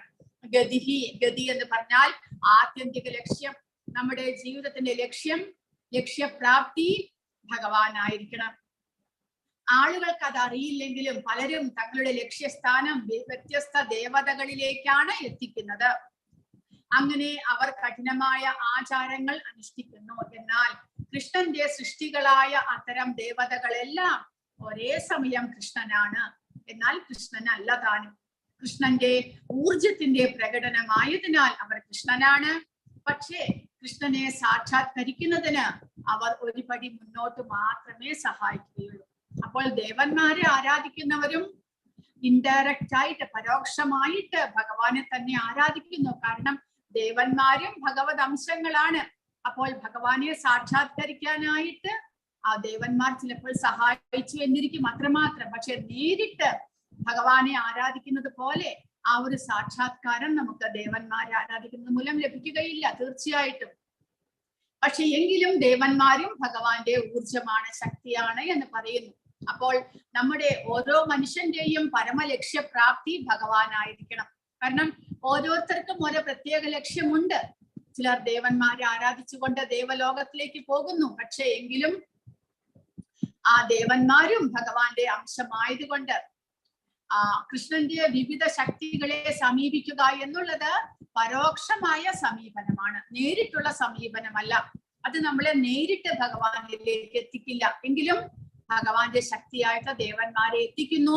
ആ ദേവാരാധനയും ഒരു സാത്വികമായ ആരാധനയായതുകൊണ്ട് ക്രമേണ ചിലപ്പോൾ ഭഗവാനിലേക്ക് നമ്മൾക്ക് എത്തിക്കുവാനുള്ള സാധ്യതയുണ്ട്, അത്രമാത്രം. സമയവും ശക്തിയും ലാഭിക്കുന്ന നേരിട്ടുള്ള സമീപനമാണ് നല്ലത്. ദേവാരാധന നമ്മുടെ സമയവും ആയുസ്സും എല്ലാം ഇല്ലാതാക്കും. നമ്മൾ ഒരേ ജന്മത്തിൽ ഭഗവാനെ പ്രാപിക്കില്ല ദേവാരാധന മൂലം. എന്നാൽ നേരിട്ട് ഭഗവാനെ ആരാധിക്കുകയാണെങ്കിൽ നമുക്ക് വളരെ വേഗം ഭഗവാനെ പ്രാപിക്കാം. അതായത് കോണിപ്പടിയും ലിഫ്റ്റും പോലെയാണ്, വ്യത്യാസമുണ്ട് എന്ന് പറയുന്നു. അപ്പോൾ ഗതിഹി ഭഗവാന്റെ ലക്ഷ്യപ്രാപ്തി, ഭർത്ത സംരക്ഷകൻ, കാരണം എല്ലാം കൃഷ്ണന്റെ ശക്തിയാൽ വിശ്രമിക്കുന്നു. പ്രഭുഹു കൃഷ്ണൻ പരമോന്നത ഭരണാധികാരിയാണ്, എല്ലാം അദ്ദേഹത്തിൻ്റെതാണ്. സാക്ഷി അദ്ദേഹം എല്ലാവരുടെ ഹൃദയത്തിൽ പരമാത്മാവായിട്ട് കുടികൊണ്ട് നമ്മുടെ എല്ലാ പ്രവൃത്തികൾക്കും അദ്ദേഹം സാക്ഷിയാണ്. നിവാസഹ വാസസ്ഥാനം, നാം ജീവിക്കുന്ന വസതികൾ, രാജ്യങ്ങൾ അല്ലെങ്കിൽ ഗ്രഹങ്ങൾ എല്ലാം തന്നെ ഭഗവാന്റെ ശക്തിയാണ്. ശരണം നമ്മുടെ സംഗീതത്തിന്റെ ആത്യന്തിക ലക്ഷ്യം, ശരണാഗതി, ഭഗവാനെ അഭയം പ്രാപിക്കുക എന്നുള്ളതാണ്. സുഹൃത്ത്, ഭഗവാൻ നമ്മുടെ ഉറ്റ സുഹൃത്താണ്. കാരണം അദ്ദേഹം നമ്മുടെ തലമുറയുടെ ഉത്ഭവസ്ഥാനവും പരമപിതാവുമാണ്. പ്രഭവ പ്രളയ സ്ഥാനം, അതായത് സൃഷ്ടി സ്ഥിതി സംഹാരം എല്ലാം തന്നെ ഭഗവാനാണ്. നിധാനം, ആത്യന്തിക വിശ്രമസ്ഥാനം ഭഗവാൻ. ബീജം അവ്യയം, അവ്യയമായിട്ടുള്ള ഒരിക്കലും നശിക്കാത്ത ബീജം. കാരണം നമ്മളെല്ലാവരും ഭഗവാന്റെ സന്താനങ്ങളായതുകൊണ്ട് ശാശ്വതമായിട്ടുള്ള ബീജങ്ങളാണ് നമ്മളെല്ലാവരും. എല്ലാത്തിനും ആധാരം ഭഗവാനാണ് എന്ന് ഈ ശ്ലോകത്തിലൂടെ ഭഗവാൻ പറയുന്നു. തപാമ്യഹമഹം വർഷം നിഗൃണാമ്യുസൃജാമി ച അമൃതം ചൈവ മൃത്യുശ്ച സദസച്ചാഹം അർജുന. കൃഷ്ണനെ സംബന്ധിച്ചിടത്തോളം ഭൗതിക വസ്തുവും ആത്മാവും തമ്മിൽ വേർതിരിവില്ല എന്ന്. ഞാൻ ഊർജം പ്രദാനം ചെയ്യുന്നു, മഴ പെയ്യിക്കുന്നതും നിർത്തുന്നതും ഞാൻ തന്നെ. ഞാനാണ് അമൃതവും മൃത്യുവും ആത്മാവും ജഡവസ്തുവും എന്നിലാണ്. അപ്പോൾ ചൂട് വെളിച്ചം എല്ലാം ഭഗവാന്റെ ഊർജമാണ്. തപാമി അഹം വർഷം നിഗൃണാമി ഉത്സൃജാമിച്ച. അപ്പോൾ ചൂടും വെളിച്ചവും എല്ലാം തന്നെ ഭഗവാന്റേതാണ്, ഭഗവാന്റെ ശക്തിയാണ്. അമർത്യത, അതായത് നമ്മളെ നിലനിർത്തുന്നത്. അമൃതം ചൈവ മൃത്യും ച, നമ്മളെ നിലനിർത്തുന്നതും മരണവും എല്ലാം തന്നെ ഭഗവാന്റെ ശക്തി. പിന്നെയോ ആത്മാവും ഭൗതിക വസ്തുവും രണ്ടും ഭഗവാന്റെ എനർജി, ഊർജമാണ്. ജീവാത്മാക്കൾ ഭഗവാന്റെ ഊർജമാണ്, അതുപോലെ ഭൗതിക പ്രകൃതിയും ഭഗവാന്റെ ഊർജം തന്നെയാണ്. അപ്പോൾ ഉപസംഹാരം, കൃഷ്ണന്റെ ഈ വ്യത്യസ്ത ശക്തികളെ എല്ലാം വിശകലനം ചെയ്യുന്നതിലൂടെ കൃഷ്ണനെ സംബന്ധിച്ചിടത്തോളം ഭൗതിക വസ്തുവും ആത്മാവും തമ്മിൽ വ്യത്യാസമില്ല. കാരണം രണ്ടും ഭഗവാന്റെ വ്യത്യസ്ത ശക്തികളാണ്. അല്ലെങ്കിൽ മറ്റൊരു വിധത്തിൽ പറഞ്ഞാൽ അദ്ദേഹം പദാർത്ഥവും ചൈതന്യവുമാണ്. കൃഷ്ണാവബോധത്തിന്റെ വികസിത ഘട്ടത്തിൽ അതിനാൽ ഒരാൾ അത്തരം വ്യത്യാസങ്ങൾ കാണിക്കുന്നില്ല, എല്ലാത്തിലും കൃഷ്ണനെ മാത്രം കാണുന്നു. അതാണ് ആത്മജ്ഞാനം ലഭിച്ചു കഴിഞ്ഞാൽ നമുക്ക് പിന്നീട് ഈ ശരീരവും ജീവാത്മാവും തമ്മിൽ വ്യത്യാസം കാണുവാൻ സാധിക്കുന്നില്ല. കാരണം എല്ലാം തന്നെ ഭഗവാന്റെ അംശമാണ് എന്ന് മനസ്സിലാക്കാനായിട്ട് സാധിക്കുന്നു. അതാണ് 5-ാമത്തെ അധ്യായത്തിൽ 18-ാമത്തെ ശ്ലോകമായിട്ട് ഭഗവാൻ പറയുന്നത്. വിദ്യാവിനയ സമ്പന്നേ ബ്രാഹ്മണേ ഗവിഹസ്തിനി ശുനി ജൈവ ശപാകേച്ച പണ്ഡിത സമദർശിന. വ്യത്യാസം ഒന്നും തന്നെയില്ല. ആത്മജ്ഞാനം ലഭിച്ചു കഴിഞ്ഞാൽ ഭഗവാനും ഈ ഭൗതിക പ്രകൃതിയും തമ്മിൽ ഒരു വ്യത്യാസവും അങ്ങനെയുള്ള ഭക്തന്മാർക്ക് കാണുവാൻ സാധിക്കുകയില്ല. കാരണം എല്ലാം തന്നെ ഭഗവാനിൽ അടങ്ങിയിരിക്കുന്നു, എല്ലാം ഭഗവാന്റെ ശക്തിയാണ്. ഭഗവാനെ വേർതിരിച്ച് ഒന്നിൽ നിന്നും കാണുവാൻ അദ്ദേഹത്തിന് സാധിക്കുന്നില്ല. നമ്മളിപ്പോൾ മായയുടെ പ്രഭാവത്തിലായതുകൊണ്ടാണ് നമുക്ക് ഭഗവാൻ വേറെ, നമ്മൾ വേറെ, ഭൗതിക പ്രപഞ്ചം വേറെ, ഈ വസ്തുക്കൾ വേറെ എന്ന് നമ്മൾ കാണുന്നത്. എന്നാൽ പരിശുദ്ധ ഭക്തനായി മാറിക്കഴിഞ്ഞാൽ ഒന്നും തന്നെ ഭഗവാനിൽ നിന്ന് വേറിട്ട് കാണുവാൻ നമുക്ക് സാധിക്കുകയില്ല എന്ന്. എല്ലാം തന്നെ ഭഗവാനിൽ വിശ്രമിക്കുന്നു, ഭഗവാന്റെ ശക്തിയാൽ പ്രവർത്തിക്കുന്നു. ഭഗവാൻ ശക്തി തിരിച്ചെടുക്കുമ്പോൾ എല്ലാം തന്നെ ഭഗവാനിൽ പോയി ലയിക്കുന്നു. അങ്ങനെയാണ് ഉണ്ടാകുന്നത്. അപ്പോൾ ഭഗവാനിൽ നിന്ന് വേർപെട്ട് ഒന്നും തന്നെയില്ല എന്ന് മനസ്സിലാക്കുക. അതാണ് ശരിയായിട്ടുള്ള ഭഗവാനെ കുറിച്ചുള്ള അറിവ്. മായയിൽ നിന്നുള്ള വ്യത്യാസം അതാണ്. മായ എന്ന് പറയുമ്പോൾ ഭഗവാനെയും മറ്റുള്ളതിനെയും വേർതിരിച്ച് കാണുന്നു. എന്നാൽ ഭഗവാന്റെ ഭക്തനാകുക വഴി മായയിൽ നിന്നും നമുക്ക് മോചനം ലഭിച്ചാൽ എല്ലാം തന്നെ ഭഗവാനിൽ അടങ്ങിയിരിക്കുന്നതായിട്ട് നമുക്ക് കാണുവാൻ സാധിക്കുന്നു. ത്രൈവിദ്യാമാം സോമപാപൂതപാപായജ്ഞൈരിഷ്ട്വാ സ്വർഗതിം പ്രാർത്ഥയന്തേ തേ പുണ്യമാസാദ്യ സുരേന്ദ്രലോകം അശ്നന്തി ദിവ്യാൻ ദിവ്യദേവഭോഗാൻ. സ്വർഗീയ സുഖങ്ങൾ കാക്ഷിച്ച് വേദപഠനം നടത്തുന്നവരും സോമപാനം ചെയ്യുന്നവരും മറ്റൊരു വിധത്തിൽ ഭജിക്കുന്നത് എന്നെയാകുന്നു. പാപഫലങ്ങളിൽ നിന്ന് മുക്തരായി പുണ്യലോകമായ ഇന്ദ്രന്റെ സ്വർഗത്തിൽ ജനിച്ച് അവർ ദിവ്യ സുഖങ്ങളെ അനുഭവിക്കുന്നു. തേതം ഭുക്ത്വാ സ്വർഗലോകം വിശാലം ക്ഷീണേ പുണ്യേ പർത്ഥ്യലോകം വിശന്തി ഏവം ത്രയീ ധർമ്മം അനുപ്രപന്ന ഗതാഗതം കാമകാമാലബന്ധേ. അങ്ങനെ ഇന്ദ്രന്റെ ലോകത്തിലേക്ക് പോയവർക്ക് എന്ത് സംഭവിക്കുന്നു? ഇങ്ങനെ സ്വർഗീയങ്ങളായ ഇന്ദ്രിയ സുഖങ്ങൾ ഒട്ടേറെ അനുഭവിച്ച് തങ്ങൾ ചെയ്ത പുണ്യകർമ്മങ്ങളുടെ ഫലമെല്ലാം നഷ്ടപ്പെടുമ്പോൾ അവർ ഈ നശ്വരമായ ഭൂമിയിലേക്ക് തിരിച്ചു വരുന്നു. വേദത്രയ പ്രമാണങ്ങളിൽ ഉറച്ചു നിൽക്കുന്ന സുഖാനുഭോഗാന്വേഷികൾക്ക് ജന്മമൃത്യു പരമ്പരയല്ലാതെ മറ്റൊന്നും കിട്ടാനില്ല. അപ്പോൾ പുണ്യകർമ്മങ്ങൾ ചെയ്ത് ഇന്ദ്രന്റെ ലോകത്തിൽ പോയിട്ട് സുഖം അനുഭവിക്കണമെന്ന് ആഗ്രഹിക്കുന്നവർക്ക് അത് സാധിക്കും. ഇല്ല എന്ന് പറയുന്നില്ല ഭഗവാൻ, അത് സാധിക്കും. പക്ഷേ എങ്കിലും അവർക്ക് അവരുടെ പുണ്യകർമ്മത്തിന്റെ ഫലം തീരുമ്പോൾ തിരിച്ചു വരേണ്ടതായിട്ട് വരും. അപ്പോൾ ഭഗവാന്റെ ഭക്തനല്ലാത്തവർക്ക് ഇതാണ് അനുഭവം. മുകളിലേക്ക് പോകുക, വീണ്ടും താഴേക്ക് വരിക, വീണ്ടും മുകളിൽ പോകുക, താഴേക്ക് വരിക, വീണ്ടും മുകളിൽ പോകുക, താഴേക്ക് വരിക. അങ്ങനെ അവർ സഞ്ചരിച്ചു കൊണ്ടേയിരിക്കും. കാരണം ഒരിക്കലും ശാശ്വതമായിട്ടുള്ള ആധ്യാത്മിക ലോകത്തിലേക്ക് അവർക്ക് പോകാൻ സാധ്യമല്ല. എന്നാൽ ഭഗവാനെ ആരാധിക്കുന്നവരാണെങ്കിലോ അനന്യാചിന്തയന്തോ മാം യേ ജനാ പര്യുപാസതേ തേഷാം നിത്യാഭിയുക്താനാം യോഗക്ഷേമം വഹാമ്യഹം. എന്റെ ദിവ്യരൂപത്തെ ധ്യാനിച്ചുകൊണ്ട് പൂർണ്ണമായ ഭക്തിയോടെ ആരാണോ എന്നെ എല്ലായ്പ്പോഴും ആരാധിക്കുന്നത് അവർക്ക് വേണ്ടുന്നതെല്ലാം ഞാൻ നൽകും, അവർക്കുള്ളതെല്ലാം ഞാൻ നിലനിർത്തുകയും ചെയ്യും.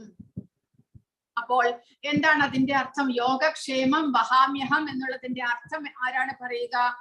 പ്രഭുപാദ വിസ്തരിച്ച് പറഞ്ഞിട്ടുണ്ട്. യോഗക്ഷേമം എന്ന് പറഞ്ഞു കഴിഞ്ഞാൽ, യോഗം എന്ന് പറയുമ്പോൾ നമ്മൾ യോഗത്തിന്റെ അർത്ഥം നമ്മൾ പഠിച്ചിട്ടുണ്ട്. യോഗം എന്ന് പറഞ്ഞാൽ ഭഗവാനുമായിട്ട് കൂടിച്ചേരുന്നു, ഭഗവാനുമായിട്ട് ബന്ധപ്പെടുക, to connect with God, to connect with Krishna. അതാണ് യോഗം എന്ന് പറയുന്നത്. അപ്പോൾ ഭഗവാനുമായിട്ട് ബന്ധപ്പെടാൻ ആഗ്രഹിക്കുന്നു ഭക്തന്മാർ. അതിനു വേണ്ടിയിട്ടുള്ള പരിശ്രമത്തിന്റെ ഫലം ഭഗവാൻ കൊടുക്കുന്നു. അതാണ് യോഗം. ക്ഷേമം എന്ന് പറഞ്ഞു കഴിഞ്ഞാൽ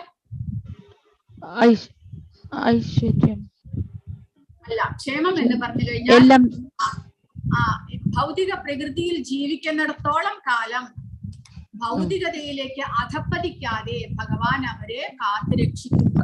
അപ്പോൾ അതാണ് ഭഗവാൻ പറയുന്നത്. യോഗം എന്ന് പറഞ്ഞാൽ അവർക്ക് വേണ്ടുന്നത് എന്താണോ, ഭക്തന്മാർക്ക് വേണ്ടുന്നത് എന്താണ്?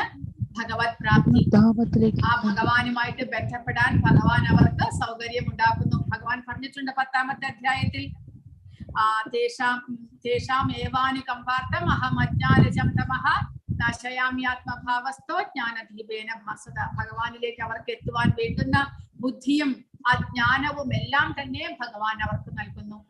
അങ്ങനെ ഭഗവാനുമായിട്ട് ബന്ധപ്പെടാൻ ഭഗവാൻ അവരെ സഹായിക്കുന്നു. ക്ഷേമം എന്ന് പറയുമ്പോൾ അവർക്കുള്ളതെല്ലാം ഞാൻ നിലനിർത്തുന്നു. അതായത് ഭൗതിക പ്രകൃതിയിൽ അവർ ജീവിക്കുന്നിടത്തോളം കാലം അവരുടെ ക്ഷേമത്തെ ഭഗവാൻ സംരക്ഷിക്കുന്നു. വീണ്ടും അധപ്പതിക്കാതെ, ഭൗതികതയിലേക്ക് വീഴാതെ ഭഗവാൻ അവരെ സംരക്ഷിക്കുന്നു. ഏപ്യന്യ ദേവതാ ഭക്ത യജന്തേ ശ്രദ്ധയാന്വിതാഃ തേപി മാമേവ കൗന്ദേയ യജന്ത്യവിധിപൂർവകം. ഇനി 3 ശ്ലോകങ്ങളിൽ ഭഗവാൻ പറയുന്നത്, എന്നാൽ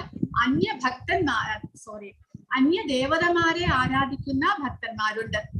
അപ്പോൾ നമ്മൾ വിചാരിക്കും ഭഗവാൻ പറയുന്ന, നമ്മൾ ശാസ്ത്രങ്ങളിലെല്ലാം പറഞ്ഞിട്ടുണ്ട് എന്ന് എല്ലാവരും പറയുന്നു. കാരണം നമ്മൾ മറ്റുള്ള ദേവന്മാരെ എല്ലാം ആരാധിക്കുമ്പോൾ എങ്ങനെയാണോ മഴവെള്ളം പുഴയിൽ ചേർന്നിട്ട് പുഴ സാഗരത്തിലേക്ക് പോയി ചേരുന്നത്, അതുപോലെ മറ്റുള്ള ദേവാരാധനയും ഭഗവാനിലേക്ക് കേശവം പ്രതിഗച്ഛതി എന്ന് വിചാരിക്കുന്നു. പക്ഷെ ഭഗവാൻ പറയുന്നു അത് അവിധിപൂർവകമാണ്, വിധിപൂർവകമല്ല. ഭഗവാനെ നേരിട്ട് ആരാധിക്കുന്നതിന്റെ ഫലം അതിലൂടെ ലഭിക്കുന്നില്ല എന്ന് ഭഗവാൻ പറയുന്നു. അതാണ് ഭഗവാൻ ഈ 3 ശ്ലോകങ്ങളിലൂടെ പറയുന്നത്. മറ്റു ദേവന്മാരുടെ ഭക്തന്മാരും വിശ്വാസപൂർവം അവരെ ഉപാസിക്കുന്നവരും വാസ്തവത്തിൽ എന്നെ തന്നെയാണ് ഉപാസിക്കുന്നത്. എന്നാൽ അവരങ്ങനെ ചെയ്യുന്നത് വിധിപ്രകാരമല്ല. ഭഗവാൻ എങ്ങനെയാണോ നമ്മളോട് ഭഗവാനെ ആരാധിക്കണം എന്ന് പറഞ്ഞിരിക്കുന്നത് അതുപോലെയുള്ള ആരാധന അല്ല അത്. ദേവന്മാരെ ആരാധിക്കുക മൂലം ഭഗവാനിലേക്ക് ആ ആരാധന ചെന്നെത്തുന്നു എന്ന് പറയുന്നത് ശരിയായ മാർഗത്തിലൂടെയുള്ളതല്ല. കാരണം എന്താണ്? അതിന് കാരണവും ഭഗവാൻ പറയുന്നുണ്ട്. അഹം ഹി സർവയജ്ഞാനാം ഭോക്താ ച പ്രഭുരേവച നതു മാം അഭിജാനന്തി തത്വേനാദശ്യവന്തിതേ. കാരണം ഭഗവാൻ പറയുന്നു, എല്ലാ യജ്ഞങ്ങളുടെയും ഭോക്താവും നാഥനും ഞാൻ മാത്രമാണ്. അതുകൊണ്ട് എന്റെ ഈ യഥാർത്ഥ ദിവ്യ പ്രകൃതിയെ മനസ്സിലാക്കാത്തവർക്ക് വീഴ്ചയാണ് ഫലം. കാരണം ഭഗവാനെ അങ്ങനെ സത്യത്തിൽ മനസ്സിലാക്കാതെ, ഭഗവാന്റെ പദവി എന്താണ്, സ്ഥാനം എന്താണ് എന്ന് മനസ്സിലാക്കാതെ ദേവാരാധന ചെയ്തത് കൊണ്ട് മാത്രം ഭഗവാനിലേക്ക് ആ ആരാധന എത്തും എന്ന് വിചാരിക്കുന്നവർ, അവർക്ക് അധപതനം ഉണ്ടാകും. കാരണം അവർ നേരിട്ട് ഭക്തിയുത സേവനത്തിലൂടെ ഭഗവാന്റെ ദിവ്യമായിട്ടുള്ള ആ രൂപത്തെ ആരാധിക്കുന്നില്ല. ഭഗവാനെ അവർ മനസ്സിലാക്കുന്നില്ല, തത്വത്തിൽ മനസ്സിലാക്കുന്നില്ല. നമ്മുടെ പിതാവാണ് ഭഗവാൻ എന്ന് മനസ്സിലാക്കിയല്ല അവർ ആരാധിക്കുന്നത്. പിന്നെയോ ദേവന്മാരിലൂടെ ഭഗവാനിലേക്ക് എത്താൻ അവർ ആഗ്രഹിക്കുന്നു. അതുകൊണ്ട് അവർക്ക് അവരുടെ ആ ആരാധന പൂർണ്ണമായിട്ടുള്ള ഫലം അവർക്ക് കൊടുക്കുന്നില്ല. യാന്തി ദേവവ്രതാ ദേവാൻ പിതൃൻ യാന്തി പിതൃവ്രതാഃ ഭൂതാനി വ്യാന്തി ഭൂതേജ്യോ യാന്തി മദ്യാചിനോപിമാം. കൂടാതെ ഭഗവാൻ പറയുന്നുണ്ട്, ദേവന്മാരെ ആരാധിക്കുന്നവർ ദേവന്മാരോടൊപ്പം ജനിക്കും, പിതൃപൂജകർ പിതൃക്കളോടൊപ്പം ജനിക്കും, ഭൂതപ്രേതാദികളെ ഉപാസിക്കുന്നവരാകട്ടെ അവരോടൊപ്പമാവും ജനിക്കുക. ഭഗവാനെ ആരാധിക്കുന്ന ഭക്തന്മാർക്ക് ഭഗവാന്റെ പരമപദം പോകാനായിട്ട് സാധിക്കുന്നു. അപ്പോൾ ദേവന്മാരെ ആരാധിക്കുന്നവർക്ക് ദേവലോകത്തിലേക്ക് മാത്രമേ എത്താൻ സാധിക്കുകയുള്ളൂ, ഭഗവാന്റെ ധാമത്തിൽ എത്തുവാനായിട്ട് സാധിക്കുകയില്ല. അങ്ങനെ വിചാരിക്കുന്നത് തെറ്റാണ്. സർവദേവ നമസ്കാരം കേശവം പ്രതിഗച്ഛതി, ഏത് ദേവന്മാരെ ആരാധിച്ചാലും അത് ഭഗവാനിലേക്ക് എത്തുമെന്ന് വിചാരിക്കുന്നത് തെറ്റാണ്. കാരണം എങ്ങനെയാണോ നമ്മുടെ ശരീരത്തിന്റെ നമ്മൾ കഴിക്കുന്ന ആഹാരം വയറ്റിലേക്ക് എത്തിയാൽ മാത്രമേ അത് ശരീരത്തിന്റെ എല്ലാ ഭാഗങ്ങളിലേക്കും എത്തുന്നുള്ളൂ. നേരെ മറിച്ച് നമ്മൾ കൈക്ക് വേറെ, കാലിന് വേറെ, കണ്ണിന് വേറെ, ചെവിക്ക് വേറെ എന്നിങ്ങനെയെല്ലാം ആഹാരം കൊടുത്താൽ അത് ശരീരത്തിനെ പുഷ്ടിപ്പെടുത്തുന്നില്ല. അത് തെറ്റായ മാർഗത്തിലൂടെയുള്ള ശരീരത്തിന്റെ സംരക്ഷണം തന്നെയല്ല, ശരീരത്തെ സംരക്ഷിക്കാൻ സാധ്യമല്ല അങ്ങനെ ചെയ്യുന്നതിലൂടെ.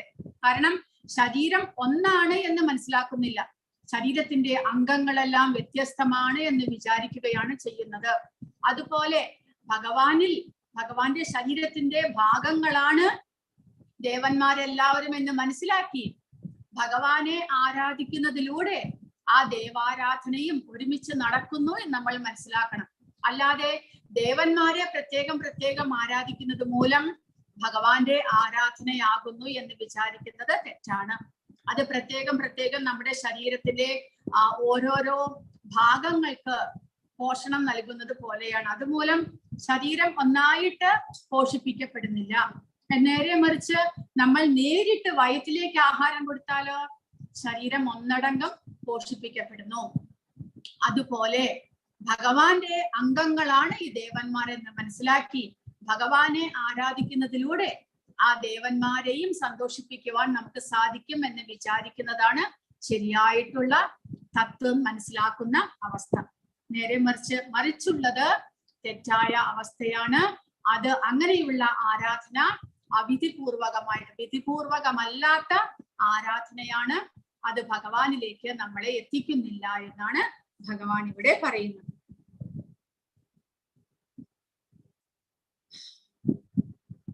ഹരേ കൃഷ്ണ. ആർക്കെങ്കിലും എന്തെങ്കിലും ചോദ്യങ്ങളോ സംശയങ്ങളോ ഉണ്ടെങ്കിൽ ചോദിക്കുക. മാതാജി ഹരേ കൃഷ്ണ.